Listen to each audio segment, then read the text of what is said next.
This is LBC from Global, leading Britain's conversation with Nick Abbot. Hi, honey. How are you?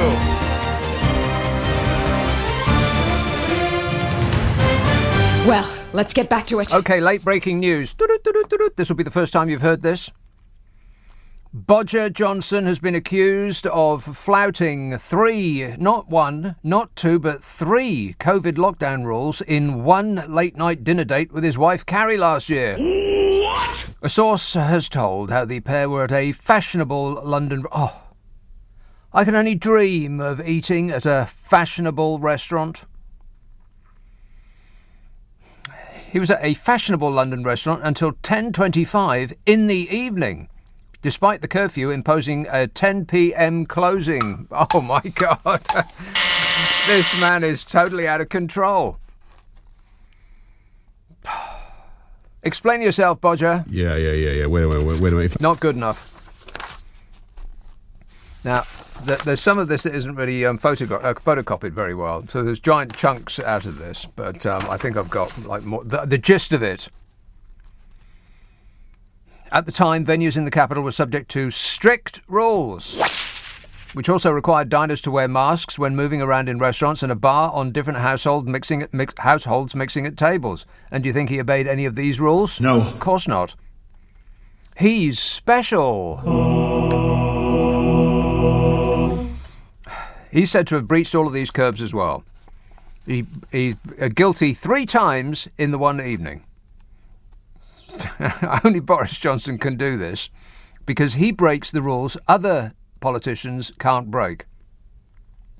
The Prime Minister and his current wife enjoyed the night out on the 21st of October last year at Derby's Restaurant, if you please, a mile and a half from Downing Street. The Prime Minister is said to have arrived at the venue at about 8:15, joining his then-girlfriend Carrie, who arrived a quarter of an hour earlier. Later, doesn't really matter.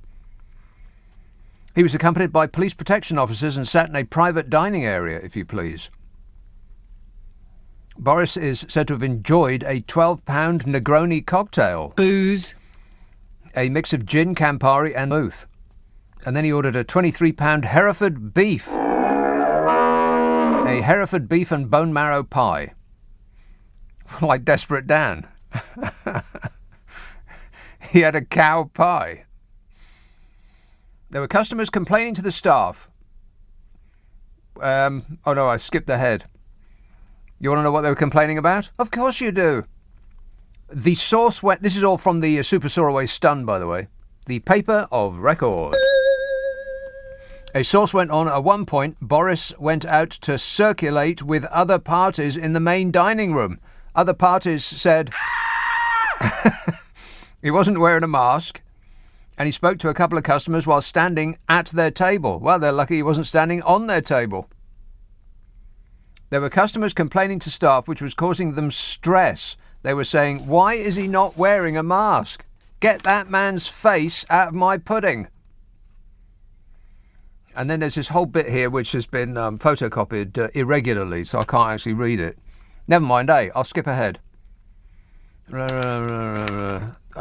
know what, I'm not going to skip ahead. I'm going to ask this to be redone, because I want all the juicy, salacious details, and I'll squirt them all over you. In other alcohol news, to offset the lost revenue from Christmas parties, the cost of a pint of beer could rise by 40 pence next year. What? Pub boss Clive Watson said the cost was already expected to rise by 30p due to higher costs linked to the increased cost of living, but will now rise by a further 10 pence over the course of next year due to weaker festive trading. Where's my damn it thing? Oh, there it is. It's like somebody moved it. They moved it to the exact same place it always sits. That's how evil they are. The chairman of City Pub Group, which owns around 50 pubs, said people were cancelling nights out in droves to avoid catching COVID-19 after Boris Johnson revealed new Plan B measures on Wednesday. And it's Plan B for... Boo! B for boo. He revealed new Plan B measures, of course, to distract from the catastrophic clown show that we got running the shop. Hey, you're running out of distractions, Bodge. You're going to have to go to war to get the country back on your side. December provides many hospitality firms with a third of their annual profits. Blimey, does it? And they might now be unable to build up the cash to help the balance sheet in the lean periods in January and February. Well, I don't know about the restaurants, but those are my fat periods. January and February, not lean in January and February. Comfort eating. The average cost of a pint in the UK, according to this snooze paper, is £3.86. What? £3.86. Where are people buying those pints? The 1980s? £3.86? Bodgers are desperate. You'd be hard-pressed to get a half in places in London for that. Bodger's desperate back-of-the-napkin plan of what we should do has more holes in it than his party alibi. The new Plan B guidance on working from home will not stop you meeting your colleagues at a pub to work or holding a Christmas party. Just chew that around in your mind for a while. Seriously, how much Bodge has actually cared about any of this? His hastily cobbled together plan is that we should work from home but go to the pub, because the virus doesn't infect you when there's alcohol about. Just ask a scientist. So now WFH, work from home, and WFP, work from the pub. Well, the whole world's gone crazy. Meanwhile, economists said the UK city centres could lose £3 billion next year as Britons continue to work from home, with the average person doing so 20% more than before the pandemic, equating to one extra day a week. I go by a line of what used to be cars in like designated spots, parking spaces outside a railway station, and they used to be absolutely crammed. You'd be lucky to find yourself a space if you arrived after 8 in the morning. And so people would probably get up at the crack of dawn just to rush to the station to see if they can get a space for their car. Now it's totally deserted. There's no one there. No one's going in. Of course, they're spending money somewhere. Just not in the centre of town, that's all. They're probably spending it on, a place with the giant warehouses with an evil super genius as its boss that exists for tax purposes as a cloud of mist on Neptune. A study examined how previously bustling cities would be devastated as people spend less time grabbing coffees and lunches during office hours and cut back on after-work trips to shops and pubs. That study was carried out by the University of Sheffield. But to be fair, Sheffield seemed pretty devastated before COVID hit, so you might not notice the difference. Correct. Go back to work and save pret-a-manger, because those German billionaires that own it aren't made of money, you know. Lead study author Dr. Jesse said, "We estimate that about £3 billion in spending will leave city centres as a result from working from home." £3 billion. The cost of producing a distraction to take the mind off Boris Johnson's party schedule. He's worth every penny, isn't he? No. Billion. You know, every time you say the word billion, it doesn't mean anything anymore. Actually, it never did. Let me rephrase that. The word billion doesn't mean anything. It's just, they're just numbers, aren't they, Zaphod? If you do the numbers, so just really a couple of things. One, 500 and about 100 million, and of course, an additional £5.4 billion. Now, you've got to remember, one, 5 million already, and a number of almost 10,000, including... I can't stand it anymore. Just filling the air with noise. So, off the top of my head, I'll do it in seconds. And I know I've done this over and over again, but it does bring it into focus is the word I'm looking for. Affirmative. Focus is what it brings it into. Not Focus the band. Rock and roll! That's something different. I'll be yodeling for you a little later on in this programme. Oh, no. Oh, yes. It brings it into focus. So let's do the seconds thing. 1 million seconds is, more or less, off the top of my head, just using my memory, it's about 10 and a half days. 1 million seconds is about 10 and a half days, something like that. So how much is a billion seconds then? I'm going to ask my glamorous assistant. How many days is a billion seconds? Is it 30 years? Smart Alec. Yeah, it's about 30 years. As any smart Alec will tell you. Isn't that incredible? A million is about 10 and a half days. A billion seconds is about 37 years, something like that. So, £3 billion. I mean... And this is just to take everybody's mind off Bodger's various travails. Plan B restrictions come into force next Monday. Measures include, but are not limited to, vaccine passports and more mask wearing, at least until mid-January, or whenever we stop picking on Bodger. He's doing his best. Meanwhile, the Centre for Economics and Business Research suggested the work-from-home guidance would cause a £505 million reduction in spending in London, Manchester, Newcastle, Nottingham and Leeds, wherever that is. It also found the combination of Christmas party cancellations and travel restrictions could cost the economy £1.3 billion. More numbers, Zaphod. 86%, 5 million, and of course, over 50%. And what I'm saying is, an additional 162 million. And that comes, by the way, on top of the 500 million. Now, 36 billion, of which 5.4 billion, and probably one of the biggest of 500,000 of over 16,000, massive, 500,000, and two, 11, 1.7 billion, and then a 1.4 billion, 250,000, 6 million, basically 3.1 billion. Right now, that's a big number, and that's exactly what I'm delivering. Thanks for delivering. You're the best. 0345 6060 973, text 84850, email nicka@lbc.co.uk. If you're on Twitter, it's @LBC. Friday, Saturday, Sunday night at 10, Nick Abbot, LBC. LBC. Some texts and tweets and emails and such from last night. Paul texts, the leader asking for more money to refurbish his flat reminds me of a spoiled little brat. What's a respectful adult doing asking for cash to decorate their house? Yes, exactly. Yeah, especially somebody who's made of money like he is. Does he pay for anything? No. India texts, this is in reference to what was happening on this show last night. All I've heard is Boris bashing. They've already stated Bojo wasn't at the party, so why would we need a new PM, too many lefties on tonight?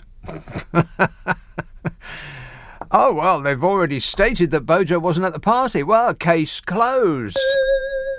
You're an idiot, India, and I mean that in a respectful way. Del text, we come from somewhere else in this universe.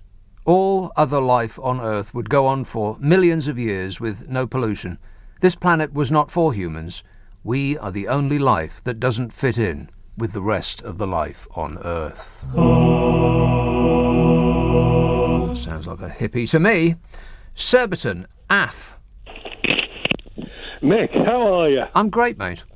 Yeah, well, I was just thinking that with all these parties and with nobody in Whitehall social distancing and with them not wearing masks and sort of with all the pictures we see of various important people removing their masks as soon as the cameras go, does it occur to you they might not be very frightened? Yes, it has occurred to me, with all of the expertise that is available to the top people in this government, it doesn't appear that the message that they're giving us is one that they have taken on board themselves. Yeah, and it has sort of been known occasionally for politicians to say things that aren't quite true. No. In a way that might enrich the big corporations, perhaps. I refuse to believe that, Ath. That can't be true. My God, Nick, you're more naive than I am. Thanks. Cheers, mate. 0345 6060 973. Get me a dictionary. I need to look up the word naive. How do you spell naive? D-Tex, I'd love to have been at that Downing Street party. Can you imagine a party that good that you can't even remember if it had happened or if you'd actually been there? Sounds like something from the 1960s. Groovy. Certainly does. Jason says, if Bodge leaves number 10, does he get to take his disgusting wallpaper with him, lumbering us with another redecorating bill, or is his successor lumbered with the disgusting wallpaper? I looked at that interior designer's work. There was some pictures of it in one of the papers yesterday, in fact. God, my eyes are still bleeding from looking at that stuff. It's just incredibly awful. Why would anybody pay to have their place look like that? It just looks like a colour chart threw up on the room. Awful. Interior designer. I mean, that's got to be one of the biggest non-jobs that's ever been invented. An interior design. I'll tell you what the average day in the life of an interior designer is. They get up at the crack of noon and then go to the Chelsea Design Centre, which is a sort of it's like a shopping mall of ridiculously expensive showrooms for furniture. And then they just waft around with a glass of champagne in their hand and they start spending other people's money. And nothing has got a price on it, of course, because if you have to ask how much it costs, you can't afford it. And they'll say, well, we'll have 6 of those and 1 of those and some vol au vents and more champagne, please. Booze. And then they're all done by about 2 o'clock and it's off to lunch. I could do that job. Pam tweets, hi Nick, today I served many people in retail outlets who were not wearing a mask. I am terrified to ask the people to wear a mask in case they yell at me. The HQ is just not bothered. There is no social distancing. Oh well, maybe we'll have to wait until 1 million are infected. Well, we won't have to wait too long, apparently. Omicron, we're all going to die. Shall I get into that now? I'll take some more calls. Otherwise I'll just start building up and I'll get stressed. Northolt, hello Julia. Hi Nick, lovely show, and please don't get stressed. You're too nice to get stressed. I'll relax. Okay, relax. Yeah. No, I was just listening to the news and I heard something that made me think, and it was like there's going to be, the scientists are saying, in a terrible, scary voice, there's going to be 75,000 deaths in the next 5 years if we don't do something more than masks and boosters. Yes. And I thought, that sounds like an awful lot. Maybe they're right. Right. So I got my calculator out. Mm-hmm. And 75,000 deaths in the next 5 years is 41 a day, which is a lot less than what happened today. 132 people died today. So things are going to get better, not worse. So why do we need more restrictions? Well, that's an interesting take there, Julia. That's Julia with the numbers. And 1, 2, 3, 6 million. Oh, close. Oh, where did you get those clips from? I love them. They're fantastic. Can't tell you. No, oh, okay. It's a I won't secret. ask again, then. Okay, I won't ask again then. But yeah, it just made me think that, like the guy said before me, they know something that we don't because they're not scared. I'm not scared either, and I wish people wouldn't be scared. There's nothing to be scared of. There's no blue haze that you're going to breathe in. There's no smog. There's no COVID particles hanging around. Well, there are. Oh, there aren't? Well, of course there are. Aren't? Of course there are. Oh, are there? Okay. I mean, right. COVID is an actual thing. It just might not be as devastating a thing as they are painting for our future. Yeah, because like COVID particles, they go 1 metre the most they go is 1 metre from your face if you breathe them out, and then they drop to the floor or the next surface. That's why you have to wash surfaces and wash your hands. They don't hang around in the air at all. They drop to the floor? Well, that's not very nice. We'd pick them up and nurse them back to health. COVID particles are people too, you know. I know. Thanks a lot, Julia. 0345 6060 973. Here's a good idea. Andrew emails, new voting system idea. How about making it compulsory for a goat with a rosette to stand in every constituency? How many goats would get voted into Parliament? Let's give it a go. Why not? Pat tweets, hey Nick, just wait. Soon it'll be against the law to wear trainers because you could use them to run away from the police. I wonder if Vlad is taking notes. Taking notes? I think he's giving instructions. It's just alarming what's happening. And it's so alarming, I don't think I want to do it again. For full details on the crime, police and punishments bill, then see last night's show. I think that's actually, just to repeat, more or less what I was saying last night, that if we were being led by evil geniuses and not just a catastrophic clown show, then it would not be beyond the realms of possibility that this whole Partygate thing is a distraction that they are engineering in order to take our minds off what is actually happening, which is a drift to us being a police state. They're concluding the slide to a dictatorship that Donald Trump didn't manage last time around. But he will next time, because don't forget, Donald Trump is not a nice person. Donald Trump is a very nice person. Oh, I got that wrong. Why don't I do my research? Sid text, Nick, has that baby actually been born? Has anyone seen the baby? Oh my God, it's Babygate. Northfleet. Hello, Tony. Hello, Tony. Good evening, sir. How are you? Good, thanks. You know... Are you all right? Yeah, I'm good. Very good, thank you. It's hard to believe that so many people can follow the lies of this man. It's unbelievable. Beyond belief. Beyond belief. Right. You can't believe it. Wear a mask, don't wear a mask, new variant, another variant. So how do you stop this? How do you solve a problem like the bodger? No. How do you stop so many variants? How do you stop so many lies? How do you stop so much meetings? Basically, what they're doing is they have the passport to conduct, to give COVID, coronavirus. Basically, what they're doing... Tony, you sound like a robot that's been programmed wrong. Affirmative. No. I mean, these are all words that I understand and recognise, just not in the order in which you're using them. No. Basically, what they are doing is getting us used to being controlled. Simple as that. It's simple as that. Yeah. Well, I think that there's a strong streak of masochism that runs through the good people of this country. Not sadism, that's the Germans' thing. Masochism, that's what we love it. Thank you, sir. May I have another? And we actively like being put upon, which has come in really handy during the course of this pandemic. Go into a corner, sir. Yes, sir. Come out. I want to sit here longer, sir. Please, sir, can I have another?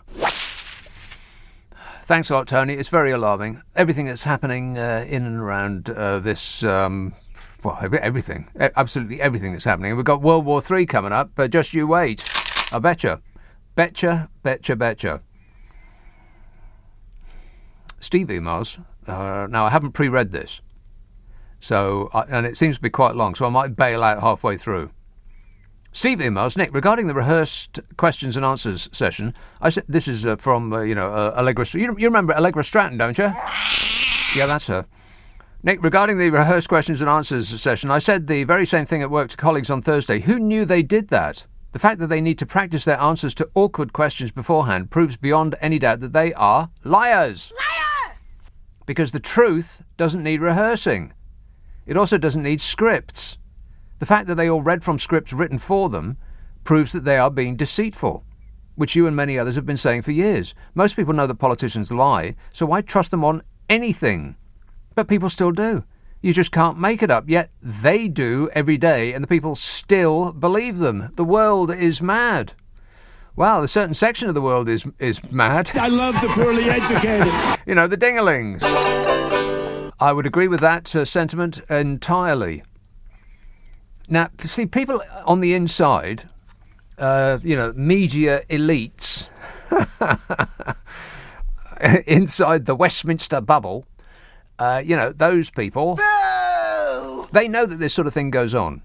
But I'm sure that most people will have seen that woman rehearsing those questions, and the video that we saw was her rehearsing questions that she thought she was going to get asked when the actual journalists came in later. And so she was formulating responses that would put the regime in a good light, as in not telling the entire truth. That's what they do.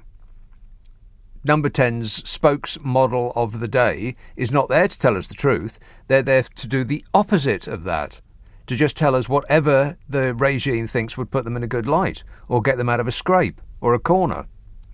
And I bet most people didn't actually realise that that's what happened, that they practised before they go on. So do politicians all the time. Every time you see a politician from the regime on a TV show or a radio programme, they have had a sit down with a PR person and have gone through all of the questions that they might get asked and have learned the response to those questions. They're not telling you the truth. That's why it often seems as though they're not answering the question. It's because if they get asked a question that they haven't had a rehearsal for, then their brain goes scrambled. And so they have to revert to the answer to a different question that they learned before they went on. That's why it often seems as though they're not answering the question, is because they've just received a question that they hadn't practiced beforehand. Isn't that terrible? And I know it happens. Journalists in general know it happens, but I bet the majority of the people in this country are kind of surprised by that. It is actually worse than you thought, if you can believe that. 0345 6060 973, text 84850, email nick@lbc.co.uk, and if you're on Twitter, it's @LBC. Friday, Saturday, Sunday night at 10. Nick Abbot, LBC. It's just gone 10:30, the news headlines with Serena.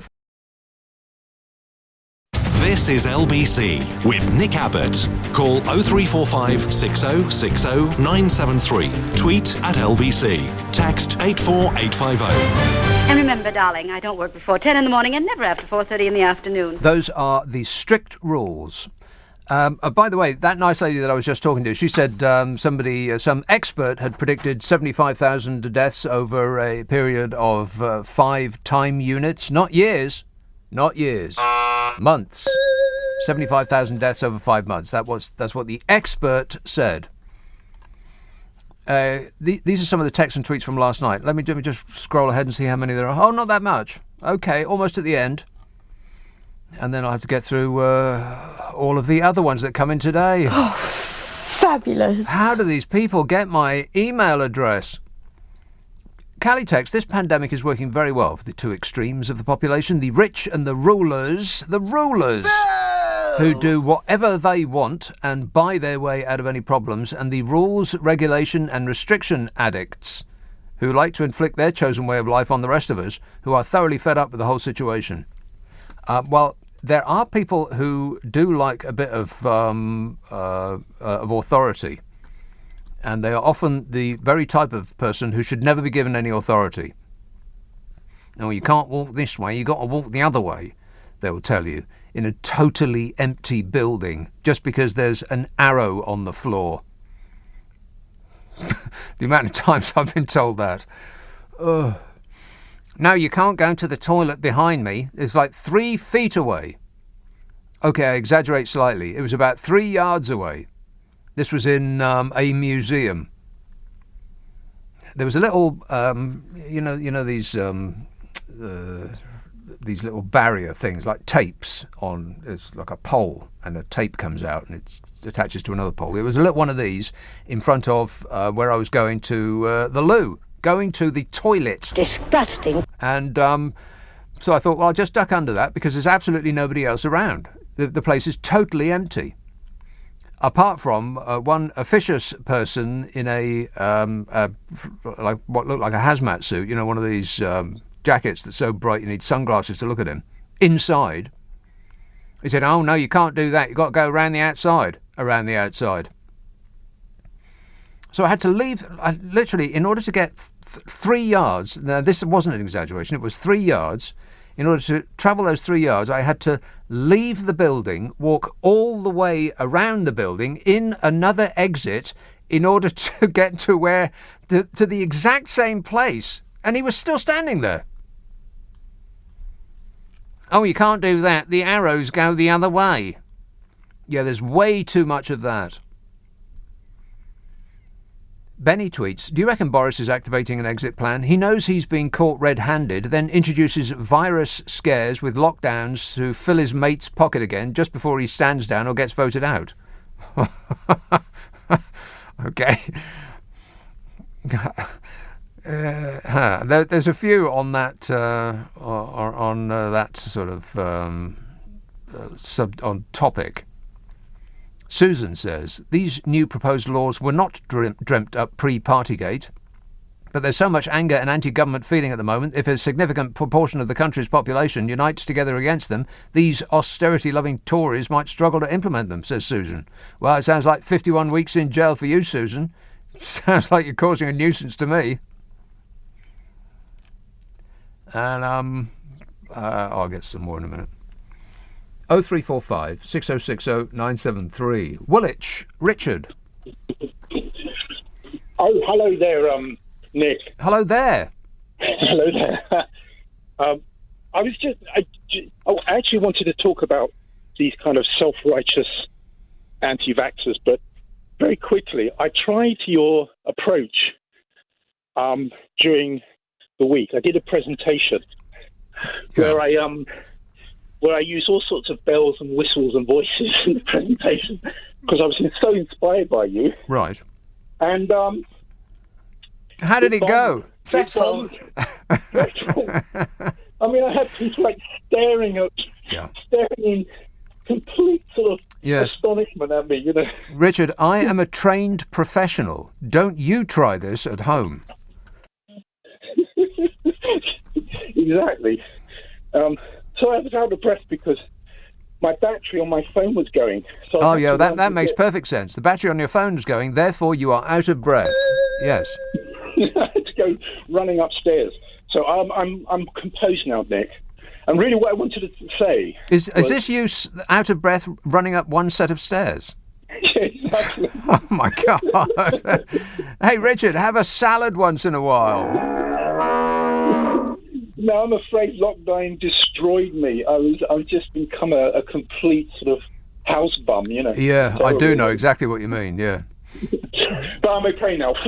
Just deep breaths and I'm fine. Right. But yeah, I need to get to the gym. But very quickly, Nick, I'm just curious about these people who talk about their human rights being compromised when they have to follow rules. And I've been reflecting on this.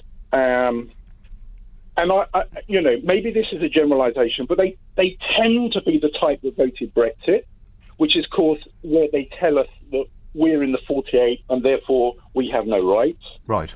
They were the ones, they tend to be offended by Black Lives Matters and scorn people taking the knee. So just the people who they openly, therefore, dismissing the rights for these people to do so. And they sort of support things like the rights of having statues glorifying people who suppress the rights of others, again, about rights. And this list could go on. And my reflection is that they have a very select understanding and application of personal rights.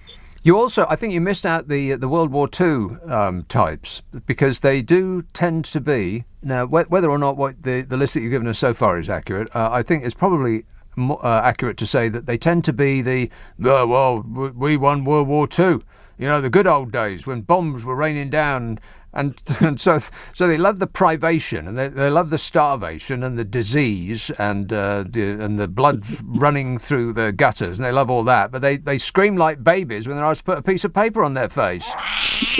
Yeah, exactly, Nick, and that's my reflection as well. It seems to me that they're really quick to sort of blame others and talk about people being wokes or snowflakes if they dare to kind of, dare to mention something which is about their rights. But they just have been wheeling out non-stop the biggest personal rights card on the pandemic. The people who say snowflake the most are the biggest snowflakes. Exactly. Bingo. Yeah.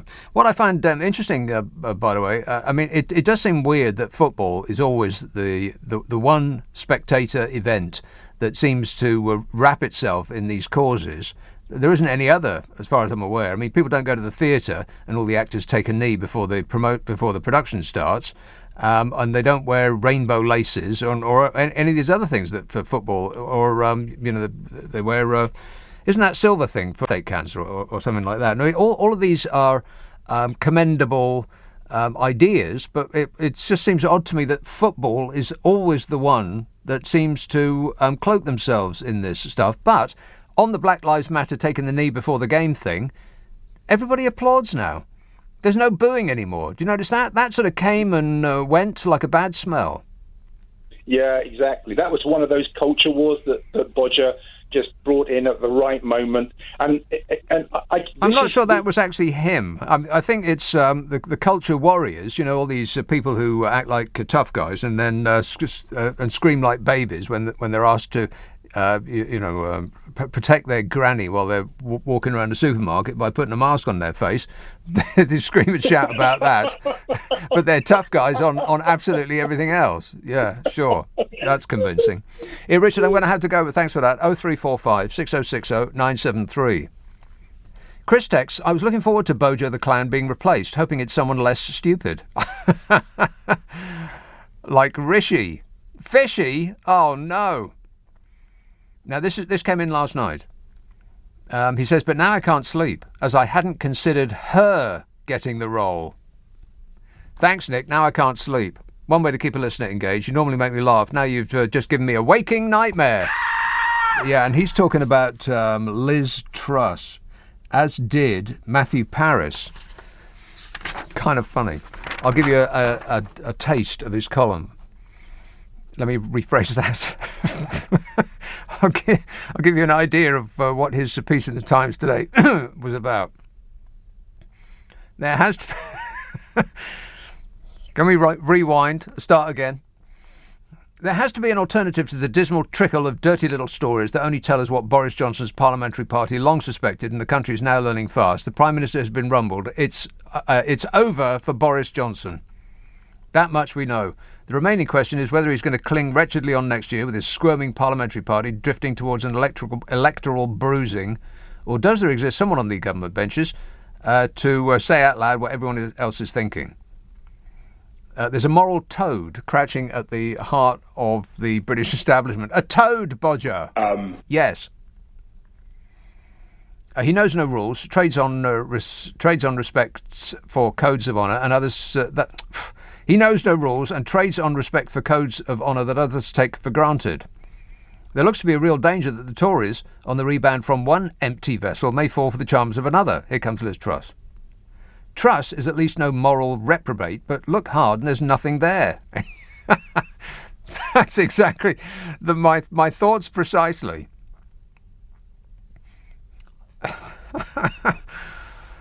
Where am I? Can barely see through the tears of laughter. Or are they tears of laughter? 3 days ago, she gave a speech at Chatham House, building the network of liberty, a barely disguised puff for her own leadership prospects. The speech leaps from one overweening vacuity to the next, never pausing long enough to explain what, in practical terms, a foreign secretary might actually mean. The free world, she says, has taken its eye off the ball. There follows the usual attack on woke thinking, but it's time to wake up, she said.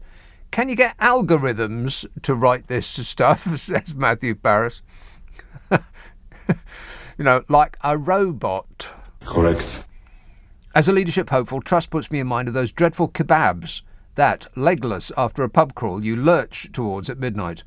They might seem like a good idea at the time, but peer into the bread pouch and the contents do not live up to the promise. It would be a pity if the Parliamentary Conservative Party, drunk on Boris, turns out to have developed a taste for hollow posturing and, having tired of a charlatan, falls into the arms of another sham. Wow. Don't sit on the fence, Matthew. Tell us what you think. 0345 6060 973, Friday, Saturday, Sunday night at 10. Nick Abbot, LBC. Nick Abbot on LBC. Call 0345 6060 973. Carol texts, and I forgot to do a thing. I am not one of your fans! Appreciate it. A little bit late, but cheers anyway. Sing you. Carol texts, Nick, did you notice at PMQs, Angela Rayner looked immaculate and obviously had her hair done for the occasion? She had her hair done. You don't need to put all of that product in your hair. You just don't. That's a word to the wise, Angela. Carol says, behind her mask and complete self-control is a rabid woman who would have buried Boris under the dispatch box. We need to let her loose and get rid of Sir Starmer. Yeah. I think that Angela Rayner would have ripped Boris Johnson into tiny pieces and scattered his entrails to the wind. Claire says, is it okay that Kate and Wills have released their Christmas card photo and yet they appear to be posing on reindeer skin? Not very festive, is it? Shouts Claire. And I'm looking at a picture of it right now. What is it?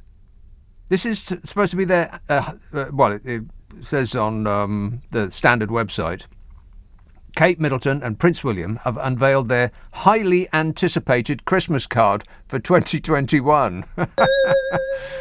Eh? Oh, that shouldn't have been like that. Hang on a minute. I knew that was going to screw it up. Oh, well, never mind. I suppose I just can't have things that work.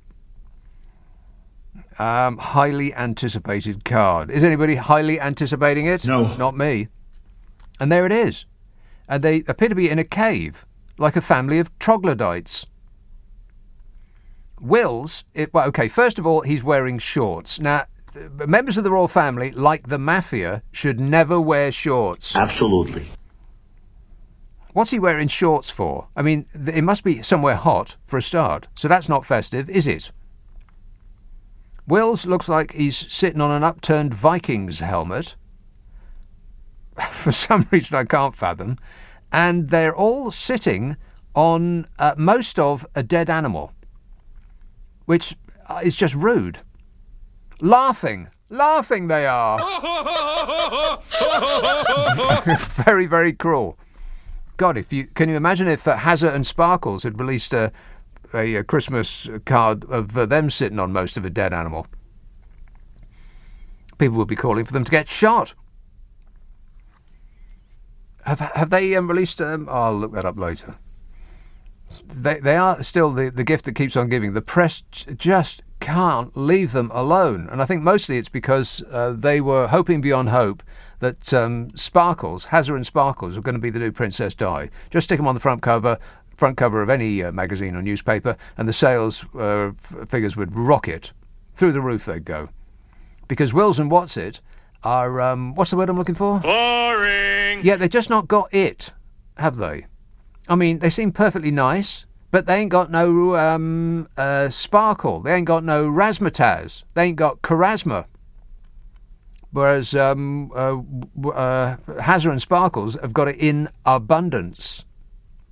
But they didn't want to read from the script that had been written for them. They wanted to lead their own life. And as with one voice, the press said, "What?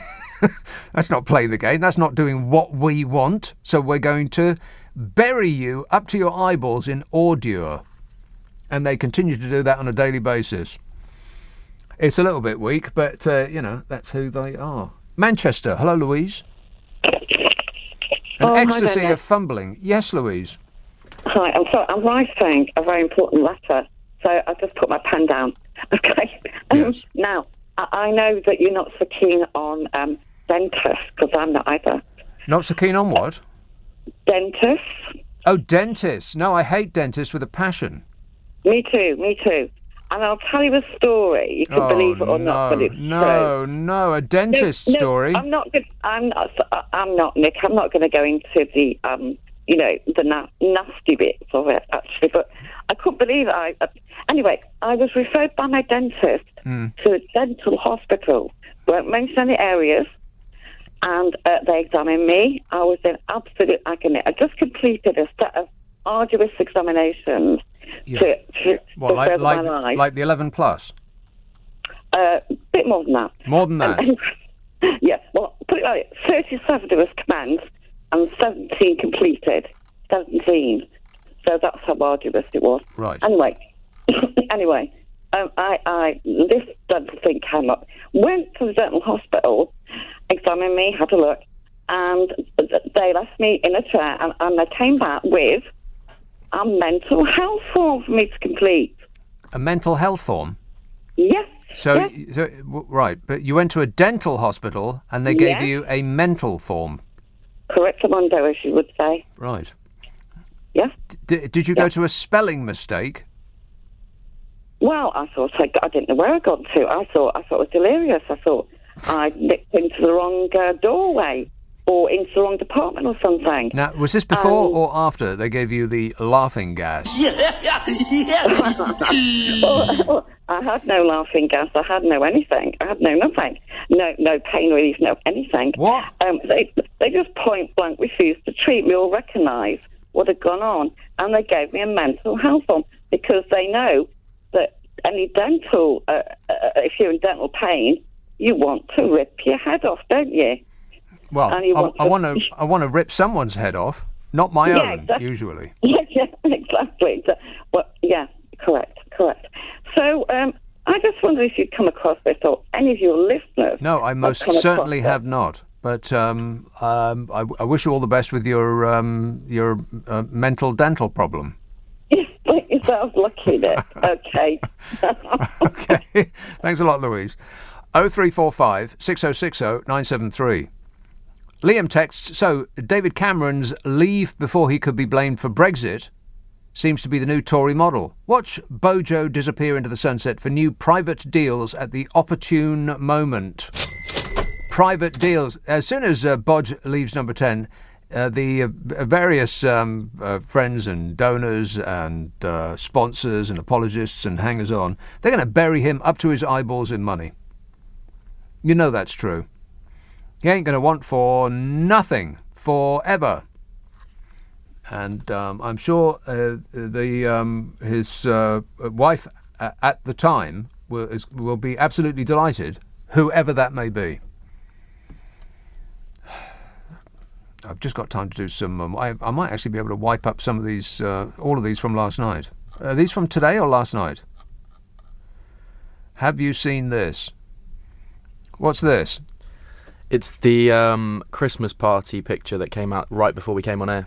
Oh my God. Yeah. There's a party picture? It's of a separate party that happened a few days beforehand. And Boris is leading a Zoom quiz.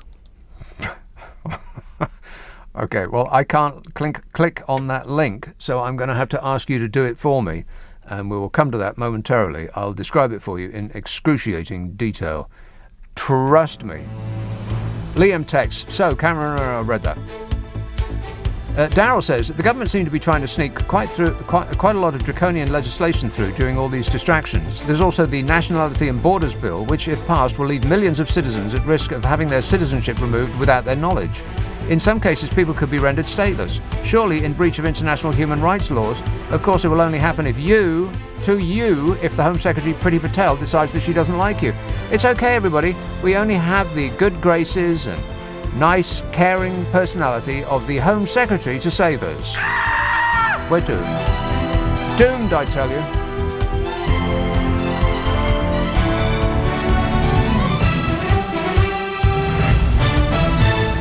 On your radio, on Global Player, and Play LBC. leading Britain's conversation. This is LBC.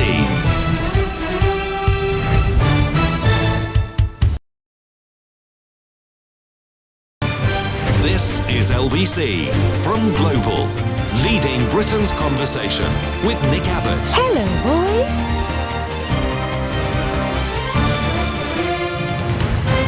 A big sack of monkey nuts. A big sack of monkey nuts. Thanks for all those football scores, by the way. Now I don't have to watch Match of the Day. All that time I've saved. All right, here's the story. This is online, The Mirror, right now. Boris Johnson was last night accused of personally breaking COVID rules by hosting a Christmas quiz in Number 10 last year. The Prime Minister was pictured on screen sitting beneath a portrait of Margaret Thatcher as he read out questions. I'm sorry, I made a mistake. A portrait of Margaret Thatcher. A source said many staff huddled by computers, conferring on questions and knocking back fizz, wine and beer from local Tesco Metro. Doesn't that sound like fun? No. It was December the 15th, 3 days before a gathering, now being probed, and the PM was flanked by two members of his top team. One was wearing a Santa hat and the other was draped in tinsel. On December the 5th last year, 459 people died from coronavirus, while another 33,828 were infected. 33,828. What are the numbers, Zawi? 86%, 5 million, and of course, over 50%.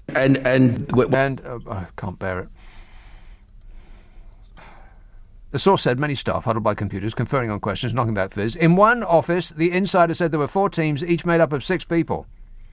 It was December the 15th, 3 days before a gathering, now being probed. The PM was flanked by 2. One was in tinsel, did you hear? This website is absolutely unreadable. It just jumps around all over the place. They got more ads on it than they have words. There's like one line of text, and then there's an advert. I mean, the adverts aren't still. They jump around. Like, I see you. I think news organisations have just gone too far. I mean, some newspapers' websites are literally unreadable. You just can't read them. Is that what their intention is? You're driving people away. Just give us the text, put the ads around them, not in the actual text itself. And it would be okay if they were just still and that you could perhaps scroll by them, but they move with you. And they start playing automatically. It's infuriating. Damn it!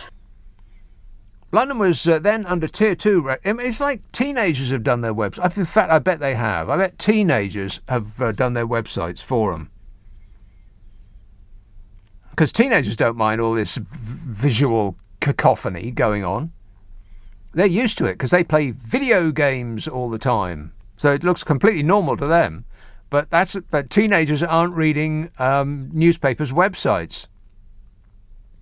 What's a newspaper's website, Grandad? They'll say. Old people who read newspapers' websites, they can't bear it. You know, the other thing that just really gets my goat, and why that's a phrase, I've got absolutely no idea. What's a goat got to do with it? One thing that really gets my goat is videos that start playing without you asking them to.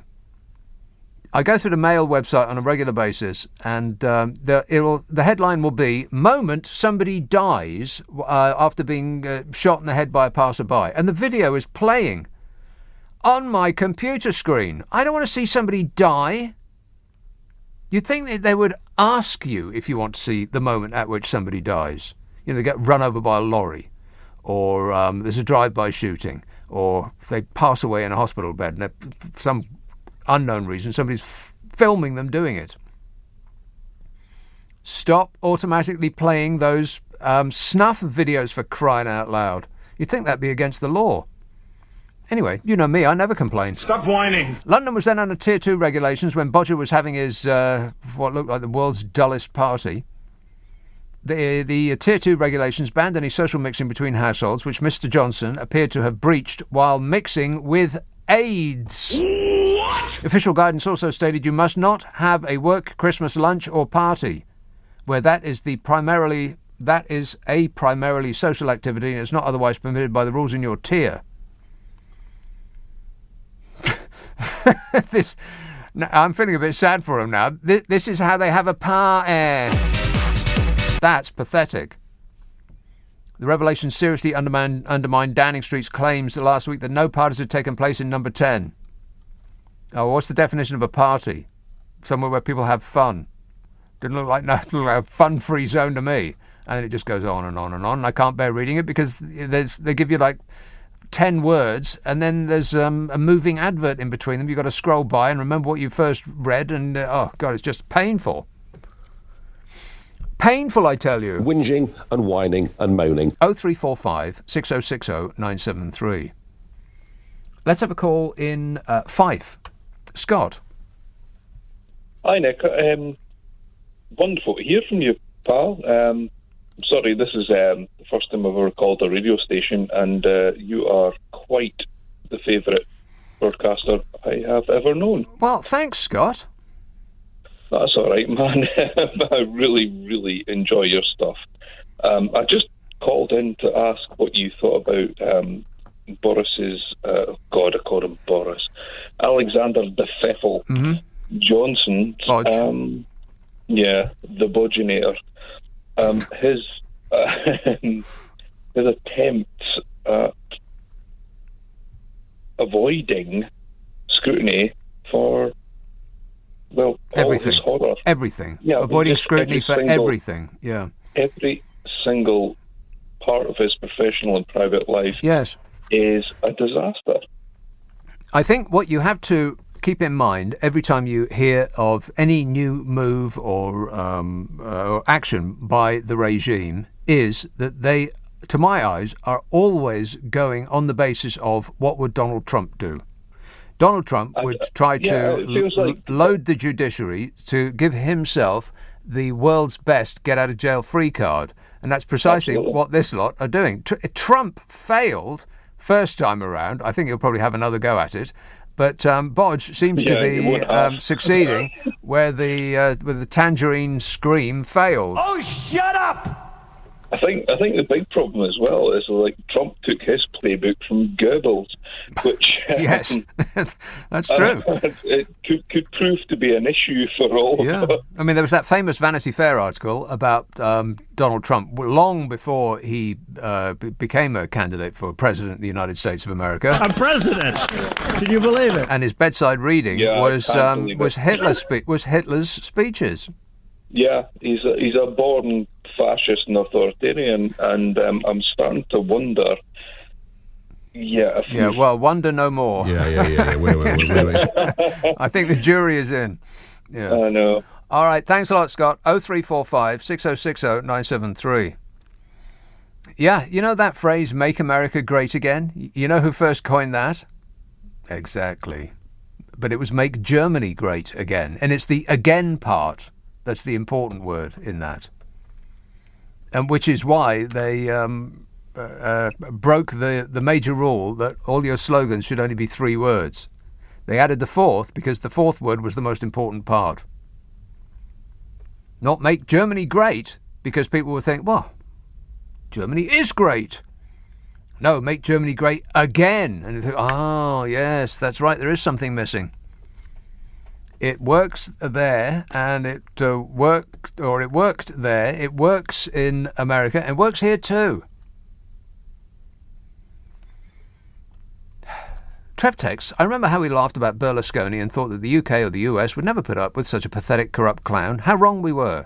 Trump and Johnson make Berlusconi look like Norman Lamb. Norman Lamb, you remember Norman Lamb, don't you? He's a great guy. He's a good guy. He's a good person. A good person. Let's have Yorkshire. Oh, Mike.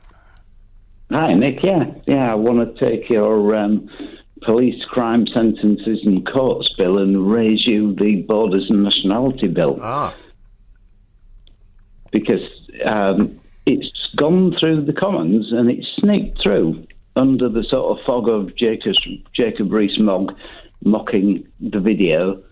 Jacob Rees-Mogg's fog. You're better informed than I am. I don't know anything. Yeah. And they've sneaked this through. It's now in the Lords. And it could leave 5 million people having their British citizenship removed. Yes, but I'm not asking you to do it because you don't like homework. But where you two have read it, and particularly Clause 9, you'll find that anyone who has the possibility of obtaining other nationality can have their British citizenship removed and be deported immediately. Right, but on the plus side, they might not have voted Conservative, so, there's that. Well, that's right, but this is another case of othering, because what they've done is put 5 to 6 million people in Britain in danger of having their British citizenship removed and being deported. Yeah, and there's only the sense of decency that exists within Priti Patel that would prevent that from happening. They're doomed. Absolutely. So the police crime, etc. bit, the police bill, affects all of us. But this actually is another situation of othering that, well, no, we can do it to them.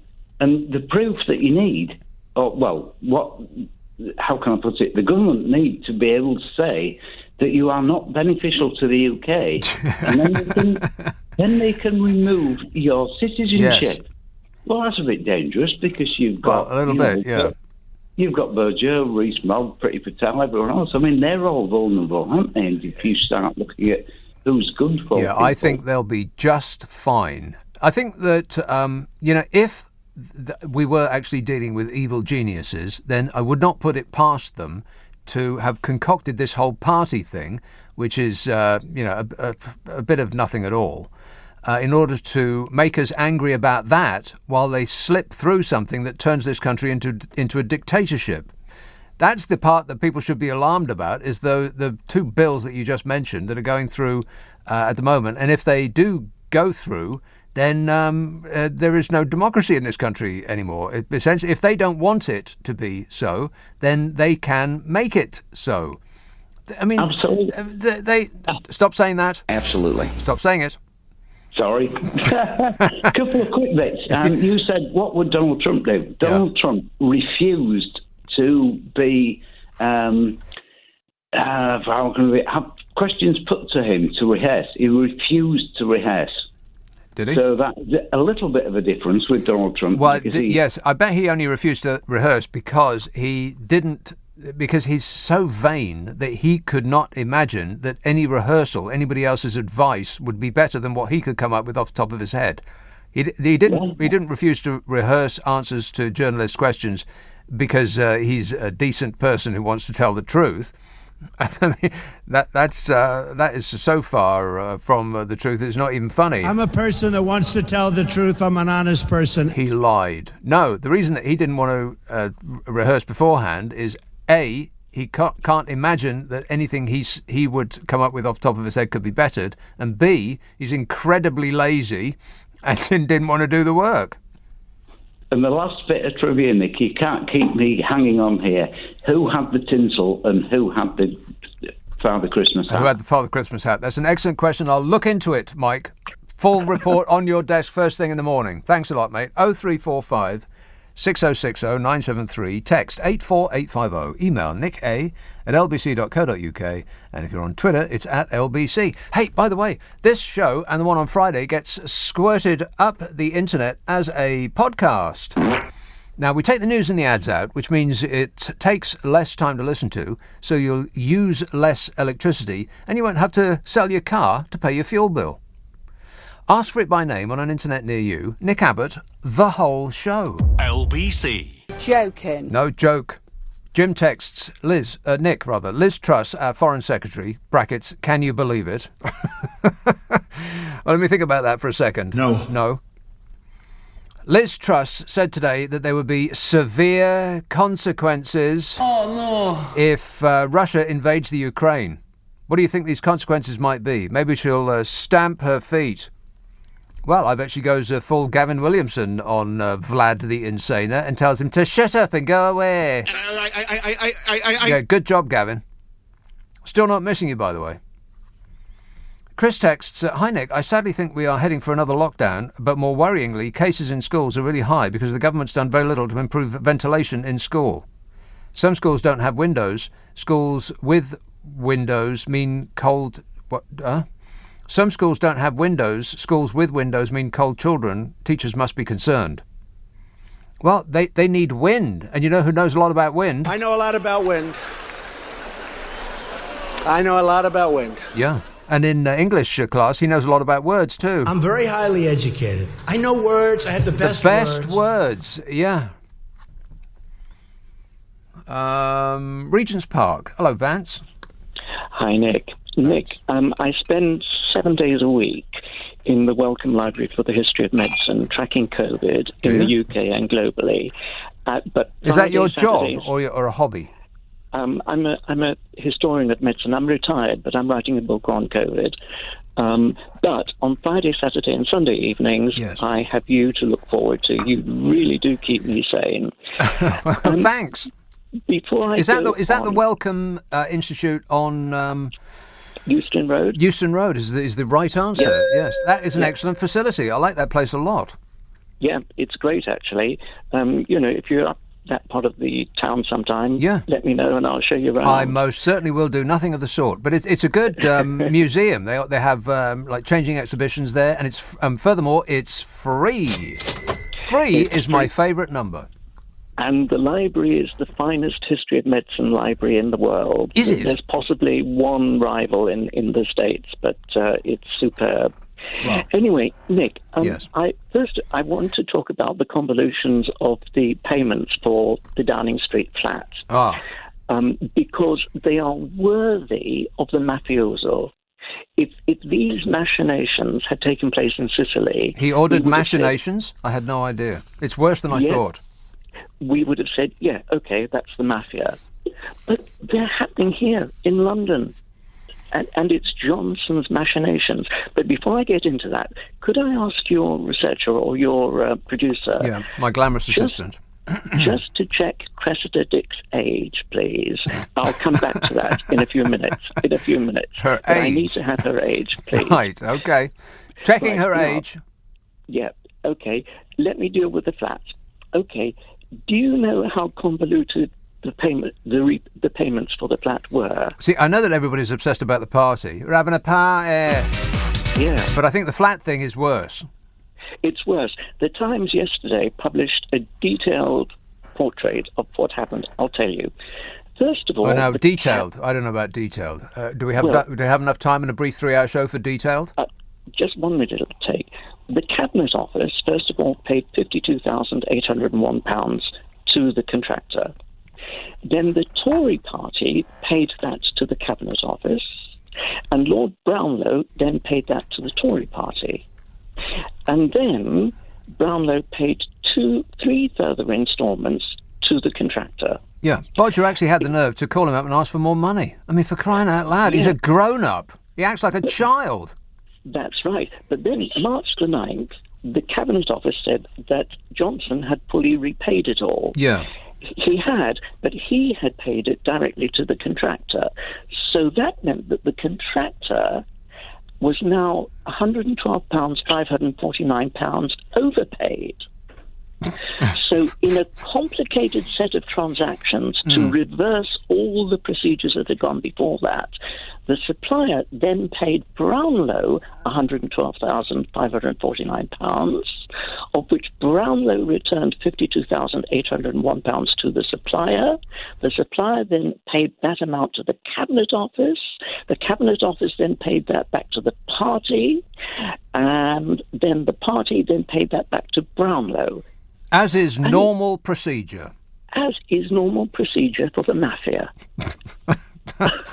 Can you believe it? Well, I couldn't even keep up with your brief explanation, but believe it, no. Keep up with it, no, as well. No, I am mystified. I mean, I know it's like an unimportant detail, but have you seen the stuff that the person that he hired or his wife hired to titivate their flat comes up with? I mean, the designs. Right in front of my me God, it's excruciating.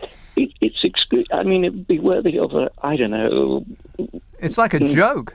It would be worthy of Michael Jackson, wouldn't it? Is this real life, or am I actually hallucinating? Because I couldn't believe it. Now, my second point, Nick. What is Cressida Dick's age? Have you got that? Well, I don't know. Let's ask. Go on. 61. 61 years old. 61. Wow, she doesn't look a day over 61. Right. Okay, I asked that because I've been wondering, as you have, why is she still in her job? Okay, there have been so many failings of the Met. Yeah. I mean, yesterday there was the finding of a 2-month-long inquest into 4 murders of young guys. This is getting way too serious. And but she's still in her job. Okay. Which college was Johnson at in Oxford? Do you know? No. It was Balliol. That was what I was going to say. I was actually going to say that. I was going to say Balliol. How much do I win? would you like to know which college Cressida Dick was at in Oxford? No. Balliol. I was going to say that. They were both at Balliol. Right. They are mates, aren't they? I've got no idea. No way she's going to be sacked from her job as a fellow Balliol student. James O'Brien himself tweeted this week that he said it's hard to escape the conclusion that Cressida Dick is more interested in keeping her job than doing it, which I thought was an excellent use of words. Affirmative. Good word use there, James O'Brien. Thanks a lot, Vance. I got to go. Getting way too serious. It's a very, very serious situation. It's a... how does that song go? It's a sad, sad situation. Get Elton John on the phone and he'll sing it for us straight away. That man needs the publicity. Chris texts, "Hi Nick, I sadly think we are heading for another lockdown." No, I read that. Read that one already. It was about the, it was about air and wind. And you know who knows a lot about wind. I'm not going to play that again. What the hell is going on? Exactly. I'm repeating myself, Donny. Josh says that £8 billion squandered on a useless contract tasting system is 296 years in seconds. 8 billion. 8 billion seconds is 296 years. It wasn't 8 billion that was squandered on a useless contract tasting system. It was something of the order of 48 billion that was lost on a useless contract tasting system. Isn't that right, Bodge? Contact tasting, tracing. Forgive me. Contact tracing. Oh, give it up, Bodge. You're never going to get it. No, it was something like 48 billion or 32 billion or 28 billion. It doesn't make any difference. How many billions does it take? They just disappear into the ether before somebody actually asks a question, before somebody sticks their finger in the air and says, well, where did that go then? Where did that go? I mean, does anybody have any idea? I mean, they say, oh, well, we had to have consultants. Consultants, they cost an arm and a leg, the consultants do. Well, how many consultants did we have? 1 billion? How many consultants does it take to screw up a phone app? 1 billion. People should be in jail, but they don't go to jail. Do miscreants from the regime. They go to the House of Lords instead. Enfield. Hello, Daniel. Oh, hello, sorry. Hello, lovely to speak to you again, Nick. To think we could be living in a parallel universe where someone decent like David Attenborough could be running the country. Oh, wouldn't that be marvellous? You know what I mean? A person that cares about humanity, cares about the planet, cares about other species, and we've ended up with this bunch of, what can I call them, crooks, basically. Yeah, slugs. I mean, did you see him the other day when he was dressed up as a weird womble when they put all that police garb on him? I mean... He did actually look like a womble. That's right. He did. He did look like a womble. That's absolutely right. Yeah, I hadn't crystallised that thought. I knew it was something, but I hadn't actually brought it to the front of my mind. A womble, Bodger. Yeah. Wait a minute. Yeah. And it was a drugs raid, wasn't it? And I don't know why they didn't get a drugs wipe out and test him, because he's clearly out of his mind, isn't he? So, well, let's not get carried away. He could have staged a drug raid in his own place of work. Because apparently every vertical surface is dusted horizontal. It would be the horizontal surfaces, wouldn't it? Every horizontal surface is dusted with it. And I'm not talking about the marijuana. Want to score some pot? Hard A-class drugs. Well, they do like to dance, don't they? Some of them do. A suspiciously large amount. Daniel, I'm going to have to go, but thanks for that. 0345 6060 973. Text 84850. Email nicka@lbc.co.uk. And if you're on Twitter, it's at LBC. Friday, Saturday, Sunday night at 10. Nick Abbott.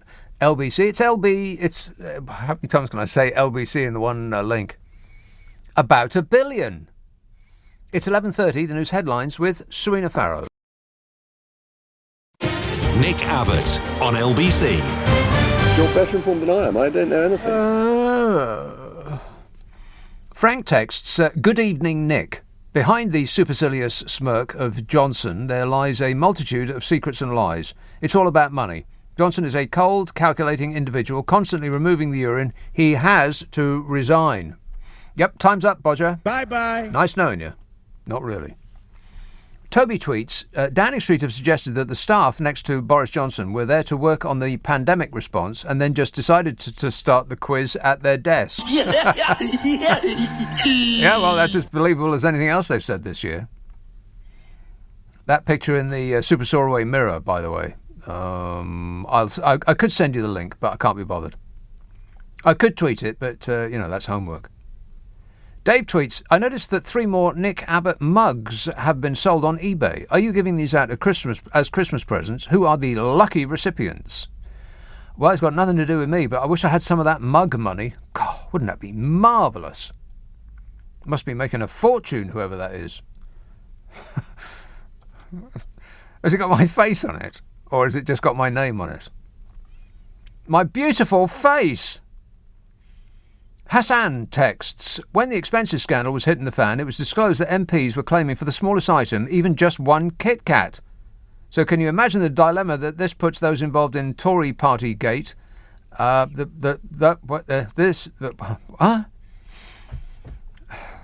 I start again? No. I'll start halfway through. So can you imagine the dilemma this puts those involved in Tory Partygate find themselves in? See, it's not me, it doesn't make any sense. They've got receipts for cheese, wine and a Santa, but they can't claim the money back as the party didn't happen. That's right. They can't claim the money back. So here is the... I don't know if I can be bothered to do the flat gate, the decoration thing. It's just... It's more important. I'll just do the first part. The first part of the first part. The Information Commissioner has begun an investigation into the Cabinet Office over its failure to disclose WhatsApp messages between Bodge and a Conservative donor about the refurbishment of his Downing Street flat. The Cabinet Office claimed that the messages did not exist. That's months before an official investigation concluded that they do exist.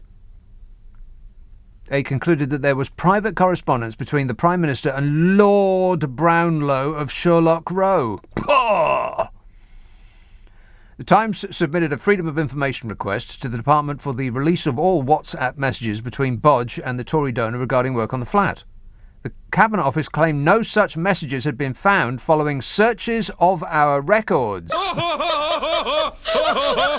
Yeah, they looked in the wastebasket and they looked on the window ledge, but they couldn't find those WhatsApp messages anywhere.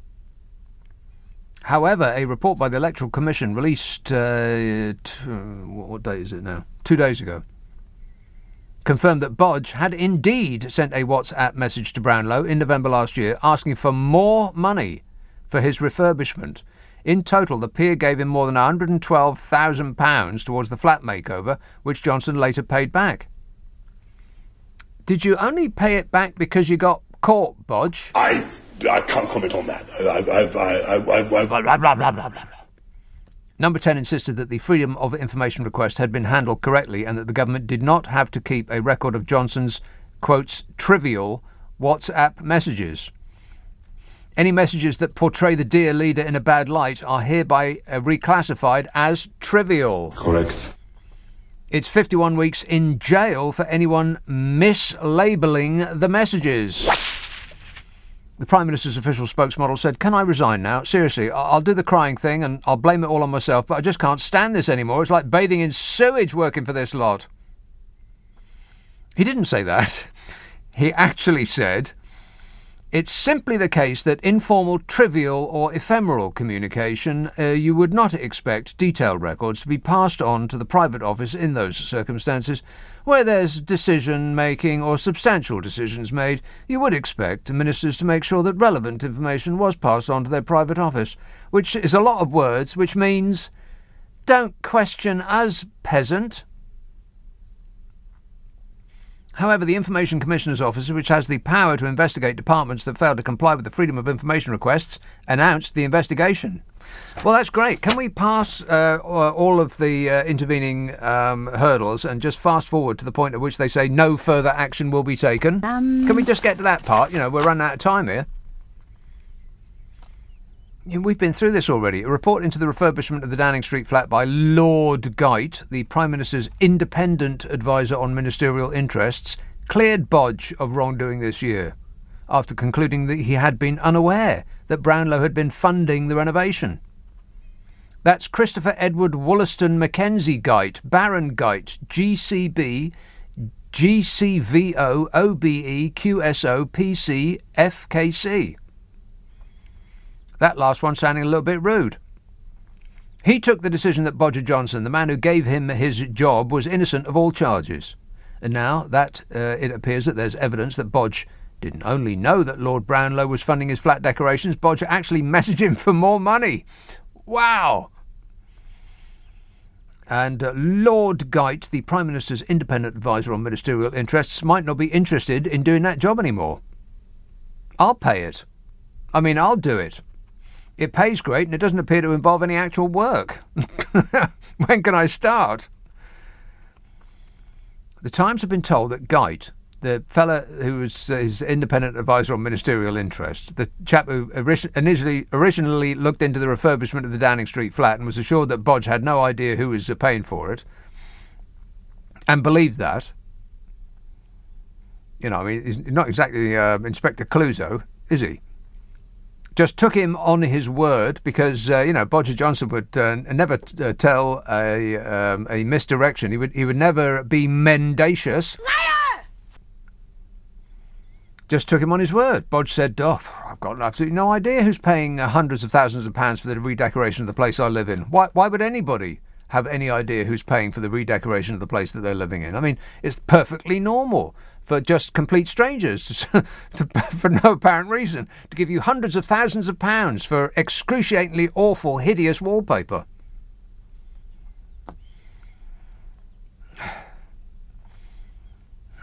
The Times has been told that Geit didn't know about the WhatsApp exchanges when he wrote his report, exonerating Bodge. Number 10 has refused to release the messages. The Prime Minister's official spokesmodel said the Prime Minister is acting in accordance with the rules. Seriously, how can they have the nerve to keep trotting that line out? Everything they do is conducted in accordance to the rules. They just keep saying it over and over again, like we're stupid enough to believe it.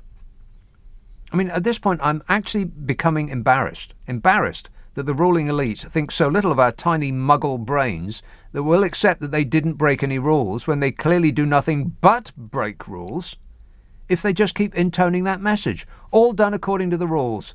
All done according to the rules. Look directly into my eyes. Just keep repeating that parrot fashion and the plebs will just suck it up. Do they really think we're easily led idiots? Well, the way we vote suggests that maybe they have a point. Angela Rayner, Labour's deputy leader, has written to the Information Commissioner demanding an explanation. And, fun fact, the Information Commissioner has power to investigate departments which fail to comply with freedom of information requests. John Edwards will take up the role as Information Commissioner on January the 3rd. That's the same John Edwards who previously said that people should entrust government departments to release information and that we should have to pay to get it. And accused some members of the public of abusing the Freedom of Information Act. You know, those pesky people wanting information on the government. He sounds like just the sort of chap that Bodger would like as an overseer. I mean, why doesn't Bodge just go the whole hog and get his dad to mark his homework? You've done very well. You get an A star. It's painful. Text and emails. Oh, I'll take a call and then I'll just wipe up some of these. Chelsea, hello, Mark. Oh, sir, my dear man, can you hear me okay? Yes, I can. Go ahead. Oh, fantastic. Okay, it just occurred to me that there are massive Actually, gaps one in moment. logic. Hang on a minute. Are we on speakerphone? Yes. Oh, my God. It's worse than I thought. Is that any better? No. Is that better? No. Oh, dear. Carry on. You just can't hear me. No, go ahead. Well, it occurred to me that there are massive gaps in logic and highly challengeable legal positions that Her Britannic Majesty's government is taking under His Excellency, the Prime Minister. Firstly, treated differently under criminal law if you're middle class, quite clearly, for drugs. Discrimination. Right. Well, you didn't believe any of that for a moment, did you? They're going to crack down on the middle class? Please. But moving on to eligible for other nationalities, I've been married to an American lady for 20 years who happens to be Jewish. She's eligible for Israeli citizenship. Right. If, God forbid, we had a child, the child would be eligible for Israeli citizenship under every theological, national and international law that is defended by every form of international, so every Jewish person in England convicted of a crime would then have to have their British nationality removed. As long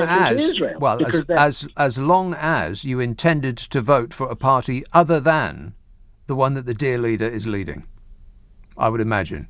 That would be my guess. Otherwise, you have to pack your bags and it's Heathrow for you.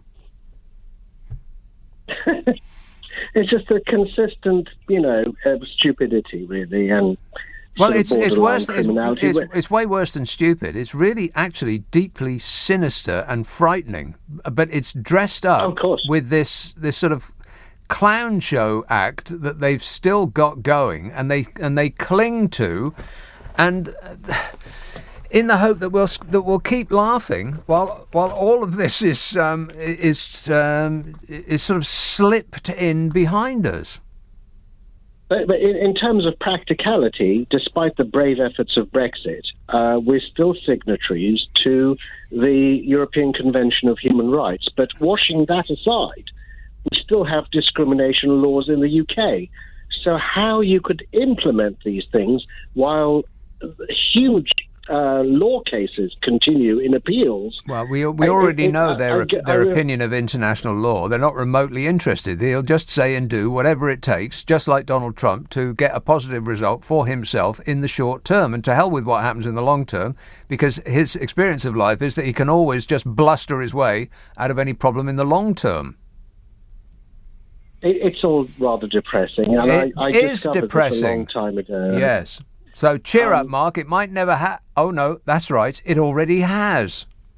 I've got to go, Mark. Stop reading social media. Your life will be improved dramatically for it. 0345 6060 973. Text 84850. Email nicka@lbc.co.uk. And if you're on Twitter, it's @LBC. Friday, Saturday, Sunday night at 10. Nick Abbott, LBC. This is LBC with Nick Abbott. Right, so what are we doing? Gibbon, we're doing a radio show, but it reminds me that I do a podcast with Carol McGiffin. Oh, right, yeah. The delightful Carol McGiffin and I do a podcast called What's Your Problem with Nick and Carol, in which we try to solve people's problems while laughing like drains. Now, if you want us to have a bash at your issue, send it to the following address, nickandcarol@global.com. That's nickandcarol@global.com, and prepare for a mild amount of satisfaction. If you want to laugh, then I do recommend it, because it's the hour in the week that I laugh the most, and I know that Carol does as well. We have an excellent time doing it, and I do believe it's a quality product. So, and there's almost 100 of them. We're going to take a short break over Christmas, and then we'll come back with, I think it's going to be the 99th and the 100th episode. So there's almost 100 of them to enjoy there. If you're at a loose end and you want to laugh, then just dive in anywhere you like. But you need to ask for it by name on an internet near you. What's your problem with Nick and Carol? Now, you can get it on Global Player, which you can download for Apple and Android. It's an app that has all of the stations that we do, including the delightful and very Christmassy Classic FM. I love Classic FM at this time of year. It's an absolute festive delight.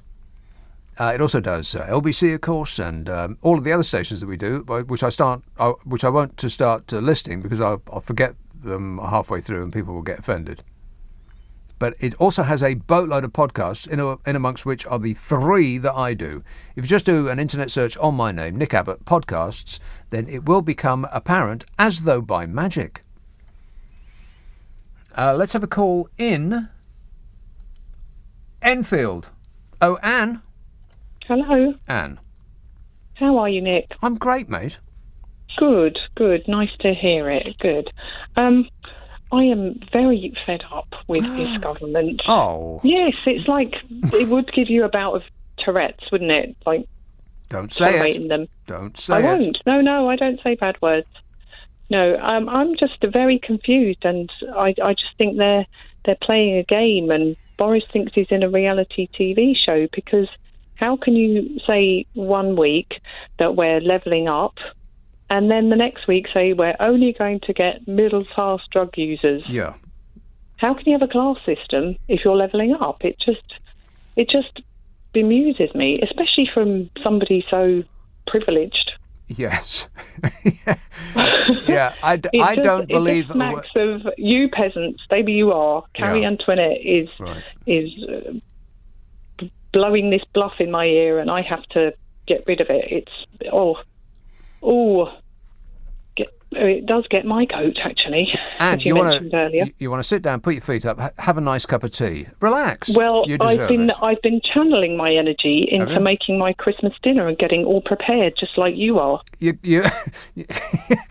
You're channeling your anger into Christmas dinner. I'm not sure that's the way to make it taste nice. I've made my energy productive in that I've made my Christmas gravy. Yes. I've got my pigs in blankets in the freezer. Mm-hmm. I've made my Christmas cake. Wow. It's all ready to go. Have you? You made Christmas... Wait a minute, back up. You made Christmas cake? Yes, I did. I mean, I can wrap bacon round a sausage. Even I can do that. But I couldn't even attempt to make a Christmas cake. How'd you do that? I will send you a slice.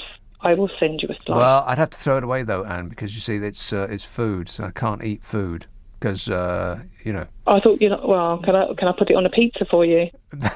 Yes. Yeah, absolutely, yes. If you put it on a pizza, I'll eat it. And get it delivered, okay. Excellent work. Thanks a lot, Anne. Christmas cake pizza. It's a festive treat. Marion says, Nick, I just heard Priti Patel is considering running for PM. Don't say it. Marion says, if she became PM, I am going to be an illegal immigrant and ask for asylum in France. I'll get a lift back on one of those boats she's going to turn back. Yeah, I'll see you at the dock, Marion. Don't forget your water wings. Doug texts, good evening, Nick. On the subject of interior designers, one of the things that people never seem to think about is whether that dining table they have chosen for a third floor flat will go up the stairs. Doug, the exact thing happened to me. I used to live in a place that was quite high up, and it was a shell, so it was getting, I sort of designed everything that was in it. And I got this architect to draw up plans for a kitchen island. And it was huge. It was like 12 foot by 6 foot, enormous. And it got delivered on the back of a lorry to this place. And they thought, there's absolutely no way that's even going to get in the front door, let alone go up the stairs. What are we going to do? So eventually they had to cut it in half and crane it through the window. Morons. I'm surrounded by morons. But you know me, I never complain. Stop whining. Let's have Derby. Brent. Hello. Do you want to hear something ironic? Sure, why not? Right, you have to follow me with this. So, they're going to send over a trade envoy to woo Joe Biden. So they decided to send over Anne-Marie Trevelyan. Now, the name Trevelyan is probably one of the most reviled names in Irish history. She happens to be married to a gentleman whose ancestor is none other than the man Trevelyan, who's meant to be in charge of the Irish famine relief. Now follow this. Biden is in America because his ancestors fled Ireland because of famine relief. This man, Trevelyan, pretty much is up there with Cromwell. We have songs about him, like Field of Athenry, he stole Trevelyan's corn. And this is who they've sent to America to win Biden over. That makes as much sense as anything else I've heard this year. Well, it's like sending one of Adolf Hitler's descendants over to Britain, or one of Napoleon's descendants. So you can't make. I mean, even the name Trevelyan. First thing he'll say is, "Go, would I sing a song about Trevelyan? Are you any relation of John Trevelyan?" Ah, yes, that's who they've sent over. Well, it could perhaps only have been worse if they had, through careful searching, found someone called Hitler. But there's no one on earth called Hitler anymore. That family name seems to have died out for some reason. I don't know why. It's odd. I'll look it up in a book. I'm sure there's something about him somewhere. Oh, there's the famous line from the song "Fields of Athenry," where you stole Trevelyan's corn so the young might see them more. And this is the most Irish-American president of all, who already called Boris a physical and emotional clone of Trump, and they send over one of the people whose ancestors are responsible for him actually being... You're doing a great job, Boris. Yeah. You keep it up. All right, thanks for the bad news, Brent. 0345 6060 973. Joanne texts, Nick, have you seen the newly released photographs of Bodger hosting a number 10 Christmas quiz? He's doomed. Yeah, well, I have, and I've described it in excruciating detail. Chris says, Keir Starmer needs to bring in proportional representation voting, as far too many Tory seats are so safe they barely bother. Yeah, they just don't care. I mean, that's what it looks like. They know that regardless of what they do, the good people of whatever seat that they represent, in inverted commas, they'll vote for them regardless of what they of who they put up, or indeed what. They could put an ashtray up for election in some of these safe seats in Surrey and the like, and they'd still vote blooming Conservative. Brian texts, on the subject of Johnson, have you heard about the video that emerged of him playing games? If there's a vote of no confidence, I wonder if he'll refuse to stand down, and what he's done will help the likes of Lawrence Fox and Piers Corbyn.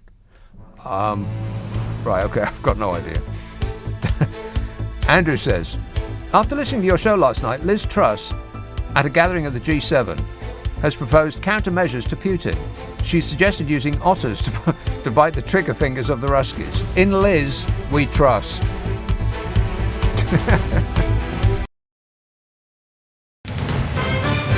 This is LBC from Global, leading Britain's conversation with Nick Abbot. Here are the studio calls flashing up on the indicator. Yeah! Dude! Gary emails, it might seem like a good idea to see Johnson go, but if he is replaced by a so-called nice Tory, we have the risk that enough voters will forgive him and we'll never get rid of them. We need Johnson to stay and do more damage. The Tories need to be given the space and time to make themselves unelectable, says Gary. That's not the first time I've heard a sentiment along those lines. Yes. Let's take this call, and then I'll talk about some polls that have just been released that will discombobulate the bodge. Strasbourg. Hello, Jay. Hi, evening, Nick. How's it going? Yeah, good, thanks. Cool. In relation to that last message, actually, you're talking about the Tories getting them to stay in. I wanted to say thanks to the Welsh guy that called in last night saying about he wanted to keep the Tories in as a punishment. Didn't he say he was going to correct? He wanted the Tories to stay in because he didn't want them to worm off the hook. Yeah, he wanted them to stay here and clear up the mess they've made. Yeah. I wanted to say thanks to him because I listened to your show this morning and I had a good laugh. Right. Listening to that. Anyway, I actually thought about phoning in to talk about Julian Assange. Oh yeah. And the overturning of his extradition hearing. Yeah, the entirely predictable ruling that we're going to send him to America, where he will be punished. Yeah, and because I read your tweet earlier, you retweeted the secret barrister saying about Priti Patel wants to send. She wants to make it easier to send people back to countries where they might possibly be subject to torture and. Yeah, well, why do we need human rights rulings? Because we're oh, never mind. It's just too painful. I can't be bothered to make anything funny out of that because there's nothing funny in it. No, you're right. I probably lowered my mood a little bit because thinking along the same lines. I was thinking it seems inevitable, but you think Assange really is going to end up. He's going to be extradited to America in the end, and we'll probably find that he's going to go the same way as Epstein. Dare I say? Well, let's not get carried away, but I suppose we'll find out. But I'm a little bit disappointed with Joe Biden's administration continuing this because, I mean, what did he do apart from tell us things that we should have known, the public should have known, and the authorities were trying to keep from us? He's just told us the truth, for crying out loud. How come telling the truth is against the law? Yeah, that's it. It's quite depressing to think. You think, okay, the good guy's going to come in, put everything right, and that's a continuation. That's the movies. The good guys don't win. Only in the films do the good guys win, and they win because that's the way we like it, and we cling on to that so much because in real life the good guys don't win. They just don't. All the nastiest people are the ones that win, which is not the way it's supposed to be, and it's not the way we like it, and we refuse to give our money to see a film in which the bad guys win. In fact, it's absolutely shocking when that happens. Thanks a lot, Jay. Thanks for bringing us down. You're depressing You're man. welcome. All right, cheers, mate. And the one film that I can remember that shocked me the most, probably more than any film I've ever seen, for that precise reason, is that all the good people lost, and they broke pretty much every rule of film, and you didn't actually see much violence, if any at all, from memory, but you knew it was going on, and your expectations of what would happen were undone at every time. Every time you thought, well, the good guys are going to win now, and no, they didn't. And the bad, there was no well, I almost said denouement, which is a filthy European word. No! Like the outcome was not that the bad guys got it in the end, and and good prevailed, because that's not what happens in real life. The bad guys win. I mean, all those people. Well, never mind. But and the film I'm talking about was a German film called Funny Games, or Funny Games. Can't remember whether it's plural or not. And I don't recommend you watch it. It is the most shocking film I've ever seen, for that very reason, that it broke every rule of cinema. The good guys didn't win. The bad guys won easily and without consequence, and you're just not supposed to put that in a film. And it stuck with me for so long afterwards. And I don't like gore fests, and I don't like horror films and stuff like that. It's just not my thing. I'm not remotely interested. And this wasn't. It was very quiet, very steady and quite slow film. But it broke all of the rules. The good guys are supposed to win. They always win. I mean, I bet you can't think of a film where the good guys lost. No such film exists, apart from this one. I think it's the only one I've ever seen. And it was so well received that they actually made an American version of it, but which I didn't see. I recommend you see the German one, but prepare to be appalled. Because it's like real life. The good guys don't win. They just don't. Joan texts, if Boris has to resign, he should not be allowed to keep his PM pension for life. It should be stripped away. Yeah, good luck with that, Joan. instantly go to the House of Lords, where he'll have money poured all over him from now until the end of time. David texts, why should I wear my face mask and obey the government when clearly they don't follow their own advice? Well, okay, which should I get into now? The polls or the whole, oh my, Cron, we're all going to die thing? I'll just do the polls first. Women voters are now deserting Boris Johnson. They're deserting you, Bodge. The pool of available candidates for the position of the next Mrs. Johnson is narrowing fast. Did you keep the number of that nice woman with a stripper pole, Bodge? Look for it. As the Conservatives sink to their worst poll rating in more than 2 years, a survey for the Daily Mail reveals that a third of the public are now less likely to follow COVID rules in the wake of the Downing Street Christmas party row. Worryingly for the Prime Minister, 2 in 3 people say they do not trust him. Worryingly for the country, 1 in 3 people do trust him. What are these people drinking? Booze. Among female voters, Labour's lead has grown from 6 points to 14 points in just the past few days. Wow. Labour's lead among female voters is now 14 points. That's amazing. It's now on 45%, compared to the Tories, who fell by 4 points to 31%. Blimey. They hate you, Bodge. The Savanta Comres poll found support for the Tories has dropped 5 points since last weekend to 33. That's overall, men and women. And that's their lowest since October 2019.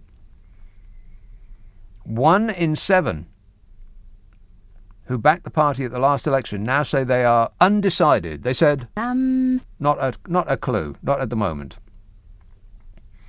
6% have switched to Labour, 14% undecided. Undecided. I mean, what, they're going to wait to see what Boris Johnson is really like before they make a judgment? Sir Keir's party, which has been 1 point behind the Tories in a poll conducted by the same organisation last weekend, is now 6 points ahead. In 1 week. Wow, they do say it's, a long time in politics, a week. It's an eternity. The parties, by the way, are almost neck and neck when it comes to male voters. The Tories are on 35% and Labour on 34% with male voters. Isn't that terrible? Men, eh? Dreadful. According to the survey, many voters are concerned about Boris Johnson's integrity. 2/3 say they don't trust him. More than double the proportion who say that they do. 31% trust him. Really? What, you trust him with your wallet? Or your dog? The festive bash on December the 18th, one of many apparently, which allegedly involved staff and aides drinking alcohol, eating cheese, and swapping Secret Santa presents, was in breach of lockdown rules in place in London. Eating cheese. It's the details that are so delicious. I mean, what kind of cheese? Was it on a cocktail stick with a piece of pineapple? What is it? Was it in a fondue? And people were sticking parts of themselves in it for others to lick off. Disgusting. What were the Secret Santa gifts? We must be told. I bet that some of those Secret Santa gifts were bought in a shop that uses plain paper bags.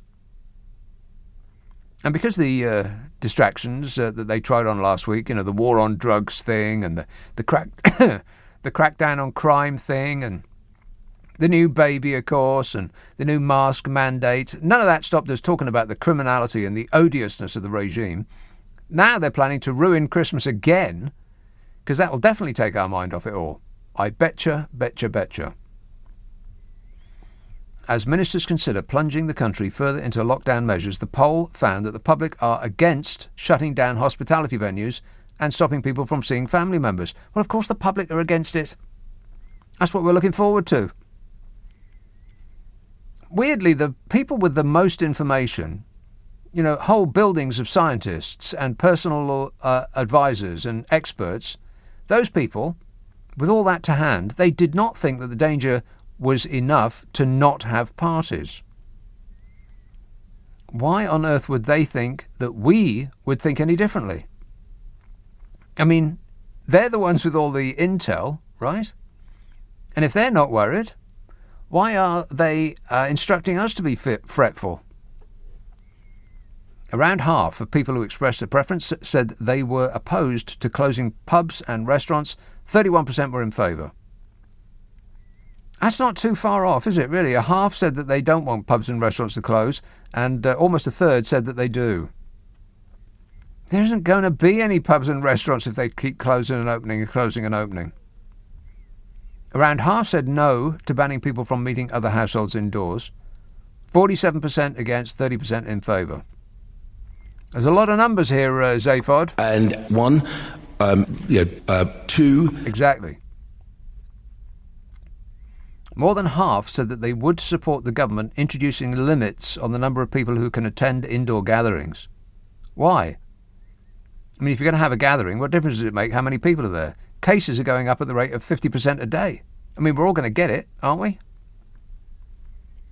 Chris Hopkins, Associate Director of Savanta Comrades, said that the results showed that the Downing Street party row has cut through to the electorate and caused a shift in the polls.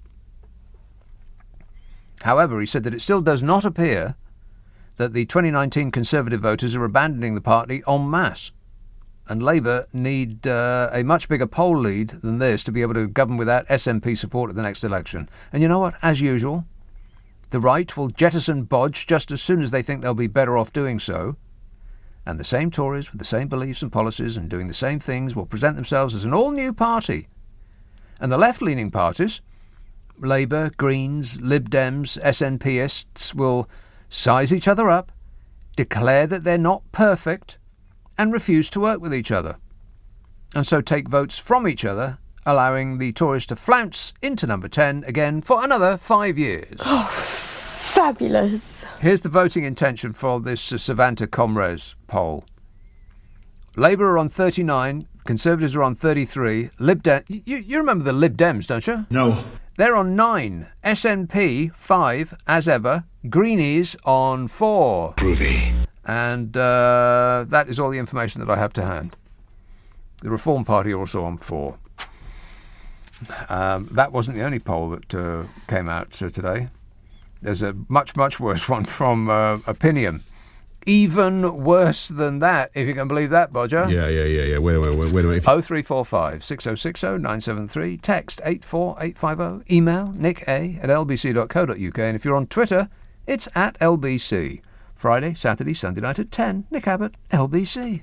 LBC. He knows everything. Millie texts, Nick, just looking at the Christmas quiz picture, which you can find on the Mirror's website, at least they had the hand sanitizer on the table, but what is that bin bag doing hanging in the window? I haven't got the picture in front of me at the moment. Open link. Let's see if I can dial this up. Oh, yeah. It looks like there's a bin bag hanging in the window. I bet it's an extremely expensive silk curtain. Paid for by us, I bet. What? Exactly. That looks like the world's worst party. I almost feel sorry for them. Almost. Well spotted there, Millie. Rebecca texts, hello, I work in dentistry. Right. Hello. Yeah, hello.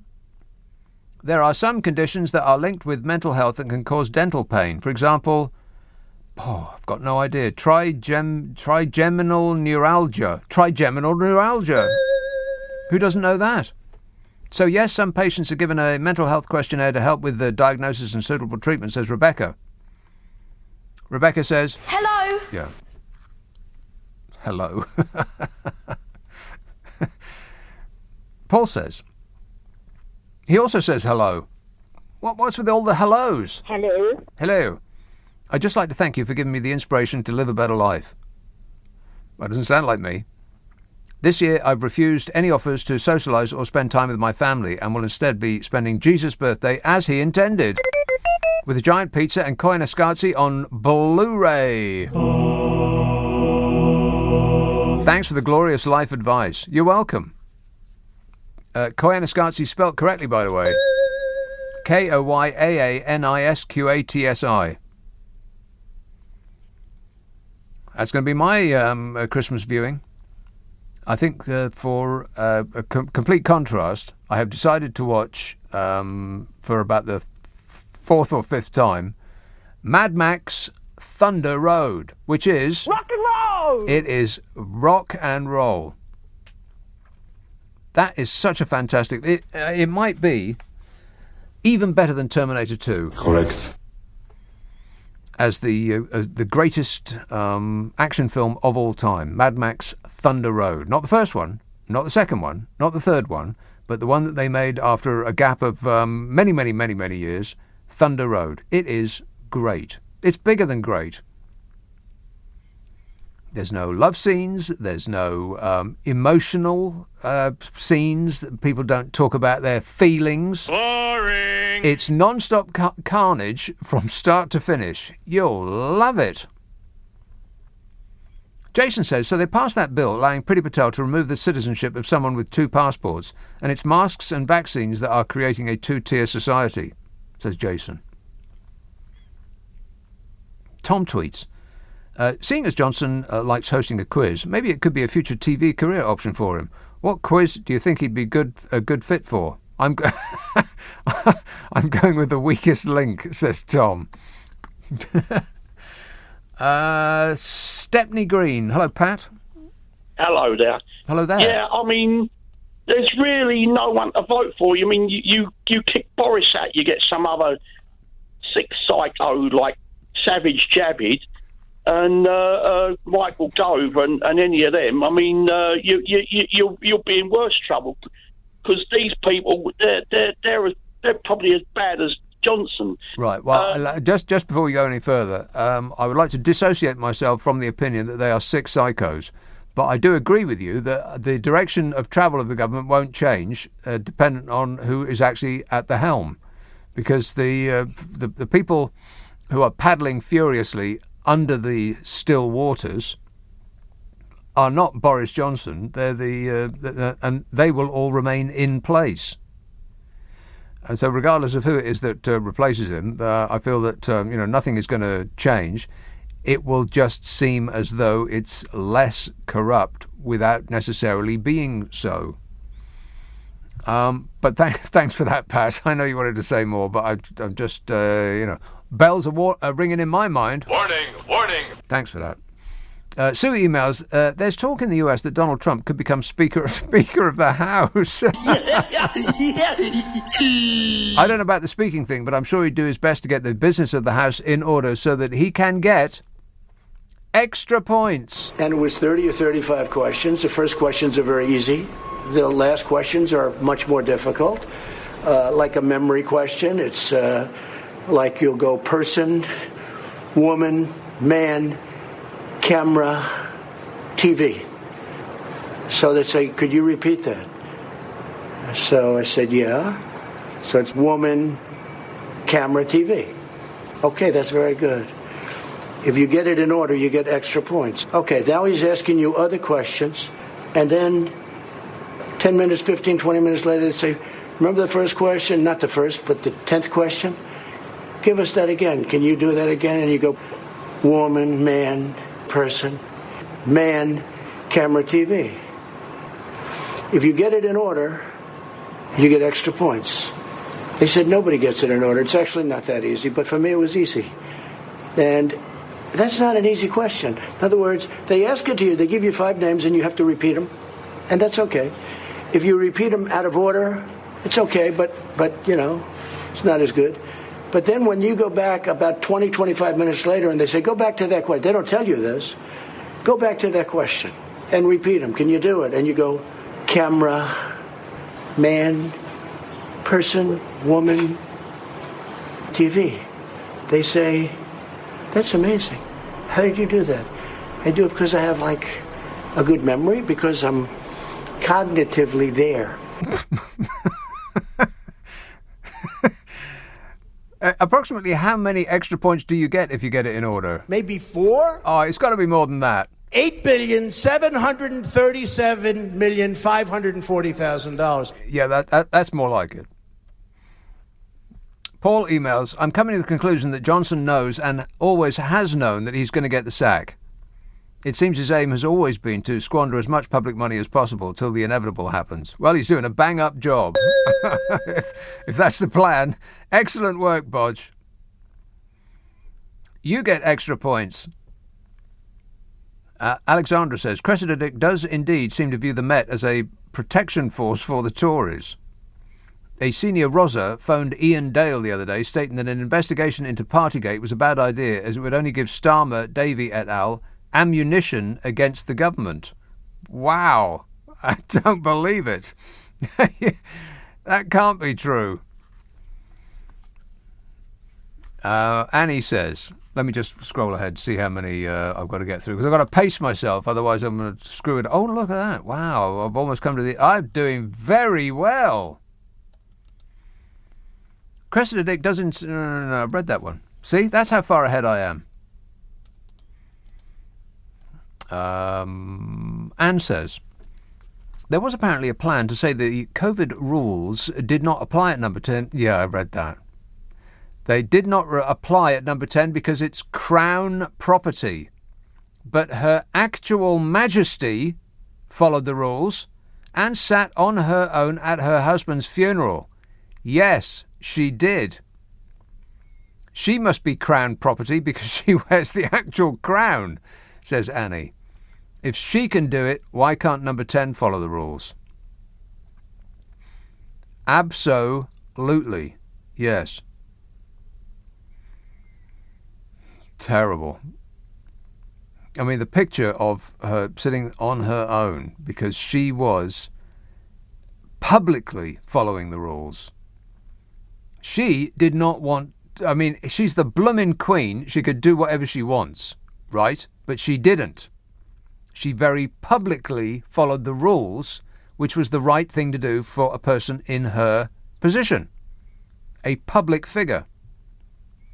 But Bodge considers himself above the blooming Queen. It's just too awful. It really is. 0345 6060 973. Text 84850. Email nica@lbc.co.uk. And if you're on Twitter, it's @LBC. Friday, Saturday, Sunday night at 10. Nick Abbott, LBC. It's 12:30. The news headlines with Serena Farrow. This is LBC with Nick Abbott. Anybody care what this guy thinks? No! 0345 6060 973. Let's have a call in Thornton Heath. Noel. Hello? Yes, Noel. Oh, hello, Nick, yeah. Okay, back in 1988, the 1988 election, yes, Lou Kinnock, he said, I think it was his second to last speech, he said, okay, I'm going to help the NHS, etc., etc. And he said, you have to keep the Tories out because they're rotten to the core. Okay? Right. So I think it would be a good idea if somebody could interview Lou Kinnock to find out the who, the what, the where, the when, the why, and how before it's too late. When I say too late, because I'm not being macabre, nobody lives forever. I guess so. So that might be a good coup for you, Nick. Right. That sounds like homework. Yeah, I know. And one other point. Back in 1994, the miners' strike, yes? Right. Okay, it was party conference season. And I remember I watched the 10 o'clock news, and they interviewed it was the fringe meeting of the Tory youth. And the reporter, it might have been in the bar or the restaurant, he was tried to interview them, and drinks were flowing, beer, champagne glasses, and there was about 5 or 6 of them. And he tried to get their side of the story, but one of them had a half-eaten sandwich, and he started chanting, "This is what the miners' family have to eat tonight, one little sandwich," and they all joined in. Okay, so the Tory youth then are the leaders we have today. Yes. Okay. Right. Nigel Farage. Yeah, the leaders of Cameron, today. Right. Yeah, the Cameron, the Gove, the Mayor, whatever you see. Right. So that they've been laughing at us for 40 odd years. Probably longer than that. Yeah. So it's not an excuse for what that lady, when she laughed, what was her name, Allegra Stanton. It came to me as no surprise. Okay, and that might be another good idea if somebody get a clip of that to see who those Tory youth were. Right. Okay. There's a lot of work you're giving me, Noel, and I refuse to do any of it. But thanks for the suggestion. 0345 6060 973. Chris tweets, Nick, they put Bojo in the hot seat to get Brexit done. Puh! Nothing more, nothing less. The rest of the nasties know they wouldn't win with... the rest of the nasties know they wouldn't win the next general election with him. He will definitely be gone soon enough. Get Brexit done. How's Brexit going, by the way? Oh, fabulous. Anybody, any other opinions? Brexit's going great. Yeah, sure it is. It's funny, isn't it, that all those the people that were passionate about Brexit, they don't say a word about it now. It's almost like it never happened. Not one single solitary word. You can't point to any positives at all. Not one single one. None. Zero. There aren't any. It's almost as though people weren't telling the truth about what might happen after Brexit. Almost as though they knew what would happen after Brexit because, after all, they were told over and over and over and over and over and over and over and over and over and over and over and over again. And they pretended that they didn't believe it in order to get Brexit done. Andrew texts, Nick, Mad Max Fury Road is a terrible film and it's the worst one of the series by far. What?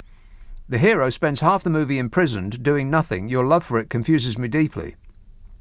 Andrew, I want you to know that I don't mean this in a negative way, but you're an idiot. County Down. Michael. Yes. Yes, Michael.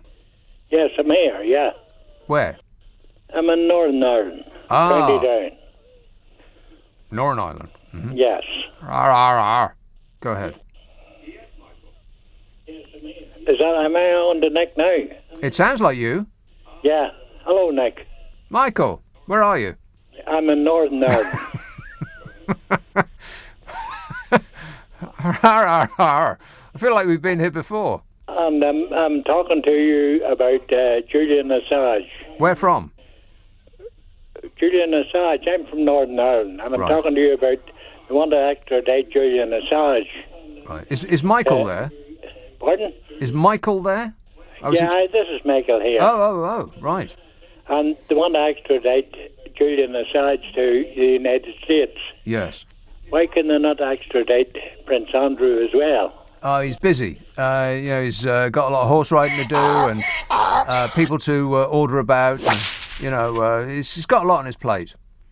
Thanks a lot, Michael.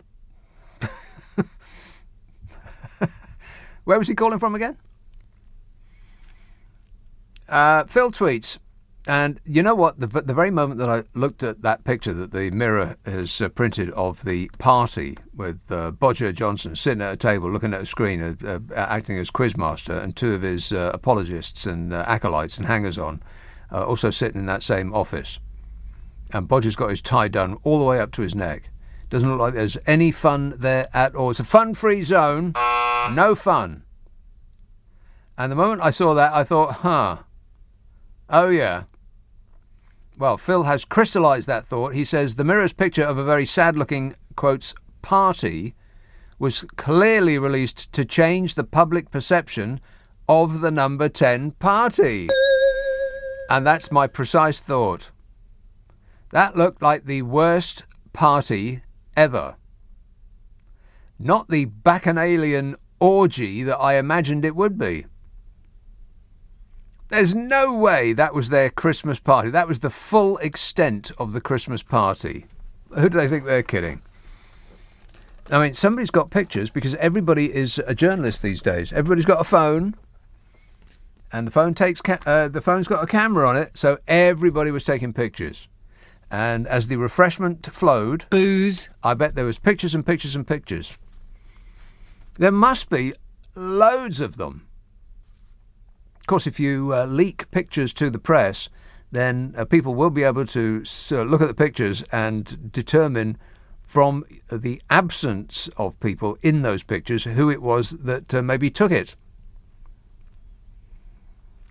So I don't know. Maybe we'll find out. This sort of drip of scandal is starting to wear us down to the point that I think maybe that's the plan. Just wear us down with it, while the real important business, the taking away of our rights and the turning this country into a dictatorship, that goes unnoticed because people are too concentrated on them having a party. John emails. Britain has granted another 23 licences to the French fishermen today. The EU has said 83 vessels have now received licences recently. Why has the government not said anything about these licences being given to the French? Well, because it's very hard to try to write that story up as a British Brexit success. Oh! It looks like us caving in. Now, if the French had said, oh, OK, then we'll get by with the 23 fewer licences, then every right-wing newspaper in the land would have splashed it on the front page. Britain wins again. World War III. Britain comes through. We've beaten those insidious French Europeans once again.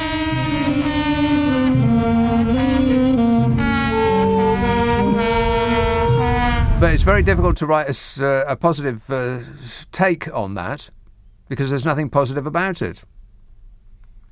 Hey, how's Brexit going for you fisher folk? Oh, fabulous. Is it everything you thought it might be? No. Not really, no. Do you get the feeling you've been had? A little bit. Do you get the feeling that you're just the first people to get chucked under the bus? The Bodger told you what you wanted to hear, and you believed it. If only somebody, at some point in the years run-up to the Brexit vote, had warned you that it might not be a great idea. But unfortunately, nobody said a word. I blame myself. James tweets, surely all voters should have an intelligence test before being allowed to vote. Well, I can't remember the amount of times I've said that. I mean, just over and over and over again. Approximately how many times have I said that? $8,737,540,000. Dollars? You got money on the brain, Bodge. Surely all voters should have an intelligence test before being allowed to vote. Why, says James? Because voters interviewed by reporters in North Staffordshire said Bodger had done such a good job that they wouldn't vote. Because voters interviewed by reporters in North Staffordshire said Bodger had done such a good job that they would vote Tory again. What? I'm confused. I'm confused, and this is my show. Can you believe that? Now, there's some stuff that I I don't know. Shall I bring us down with the Omicron thing? Because it's, God, when's it ever going to end? Oh, my cron, we're all going to die. I might. It depends. You can call me up and take me down another avenue, if you like. Or just leave it to me and I'll depress the hell out of you in the last 15 minutes of this show. 0345 6060 973, Friday, Saturday, Sunday night at 10. Nick Abbot, LBC. This is LBC with Nick Abbott. Call 0345 6060 973. Tweet at LBC. Text 84850. Come on, we're running late. Government sources have revealed that it's worse than you could possibly imagine. Because on top of the parties that you know about, and on the top of the parties that you think you know about, there are parties that you don't even know that you think you know about. Government sources have revealed that... Did that make sense, by the way? No. Not really. There are known parties and there are unknown parties, but there are even known unknown parties. Is that better? No. Government sources have revealed that Treasury staff held a boozy party to celebrate Fishy Sunak's spending review during the lockdown. What? More parties. Around 24 people attended the drinks party, booze, in the Treasury on November the 25th last year. The party was held despite coronavirus restrictions, which had asked people to stay at home unless exercising for the benefit of their health. Exercising is fun and it's nice. What do you know? Or food shopping. Other than that, stay at home. An insider said nobody, not one single person, had questioned the drinks party or thought that there was anything wrong with the event. Of course they didn't. Rules are for the little people, not leprechauns. Mr. Sunak was not at the event, apparently, fishy, absent, and it is understood that he didn't know it was happening. Is that he didn't know it was happening in the same way that Bodger didn't know the parties were happening over at his place, or did Fishy really not know that the parties were happening? I mean, you really have to ask these days, don't you? Just disbelieve their first answer. The latest revelation, shocking revelation, comes after the PM's spokesmodel, Allegra Stratton, resigned this week over a video released by ITV, which showed her laughing and joking with other staff about last year's Downing Street Christmas party on December the 18th. Oh, yeah. First it was all laughing and joking, and then came the crying and the blubbing. Staff joked about the party as families and friends were separated, many of whom had lost loved ones to coronavirus. God, it must be absolutely infuriating. People have been told to stay at home in their own bubbles for Christmas and not to mix households. And then the video came out, which left many people outraged. Some people were calling for the Prime Minister to resign. Resign, they said. They said, bye-bye. Time's up, Bodge. Gotta go. You don't get chucked out for the thing that you did. It's like Al Capone. Absolutely. He got done on tax, not, killing all those people. These outraged people are now calling for the Prime Minister to resign, which is, I don't know, it's a bit weird, isn't it? I mean, these outraged people didn't object really to the 145,000 deaths and the endless billions of pounds that disappeared into donors' pockets, and the constant lying and the gaslighting and the false promises about Brexit and holidaying while emergencies played out, and the favours and the dodgy deals and the underhand mafia-like methods that the regime employed. None of that seemed to bother his fans at all. But having a party was the line in the sand. God, I bet they had balloons and everything. And what does a man do who has denied that any party took place, even as a video emerged of his own team trying to concoct some answer about that party that wouldn't be incriminating? What does he do? He still insists that no such party took place. So Bodger is in the position of a man who has accepted the resignation of a person for making light of a party that he says didn't happen. Can you wrap your head around that? Allegra Stratton, his spokesmodel, resigned, and he accepted her resignation for making light of a party that Bodger says didn't happen. Does that make sense? No. And now we find that there were so many parties in and around Downing Street that the people working there could have overdosed on cake or Coke. As far as, the evidence of every horizontal surface in and around Westminster would suggest.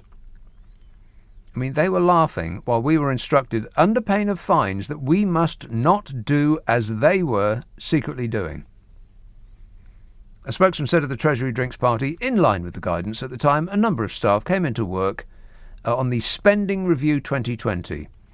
We have been made aware that a small number of those staff had impromptu drinks around their desks after the event.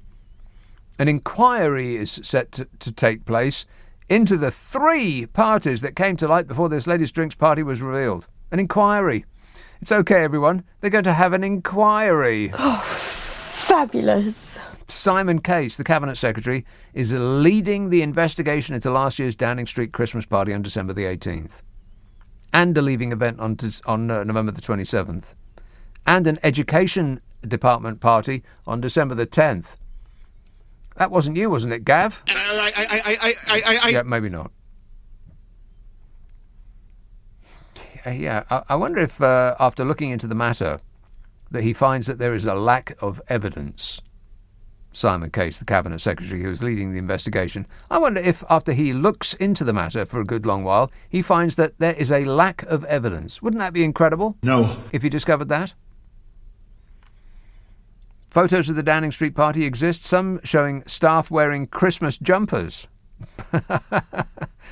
That's Christmas jumpers that do not exist at a party that didn't happen. Simon Case, the Cabinet Secretary, will also access WhatsApp messages which organised the event.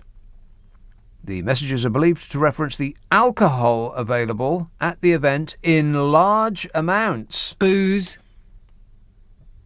I bet there was large amounts of it. I mean, my single experience of being in the Palace of Westminster, it was, and I have said this many times, it was the drunkest place I've ever been in my life. And I've been in student union bars. I've never seen anything like it. I mean, it was really like these people had been introduced to alcohol for the very first time in their lives, and they were just going nuts. Staggering about the place they were. I was really quite amazed. And it was, I think it was a Thursday, maybe a Wednesday, a Thursday.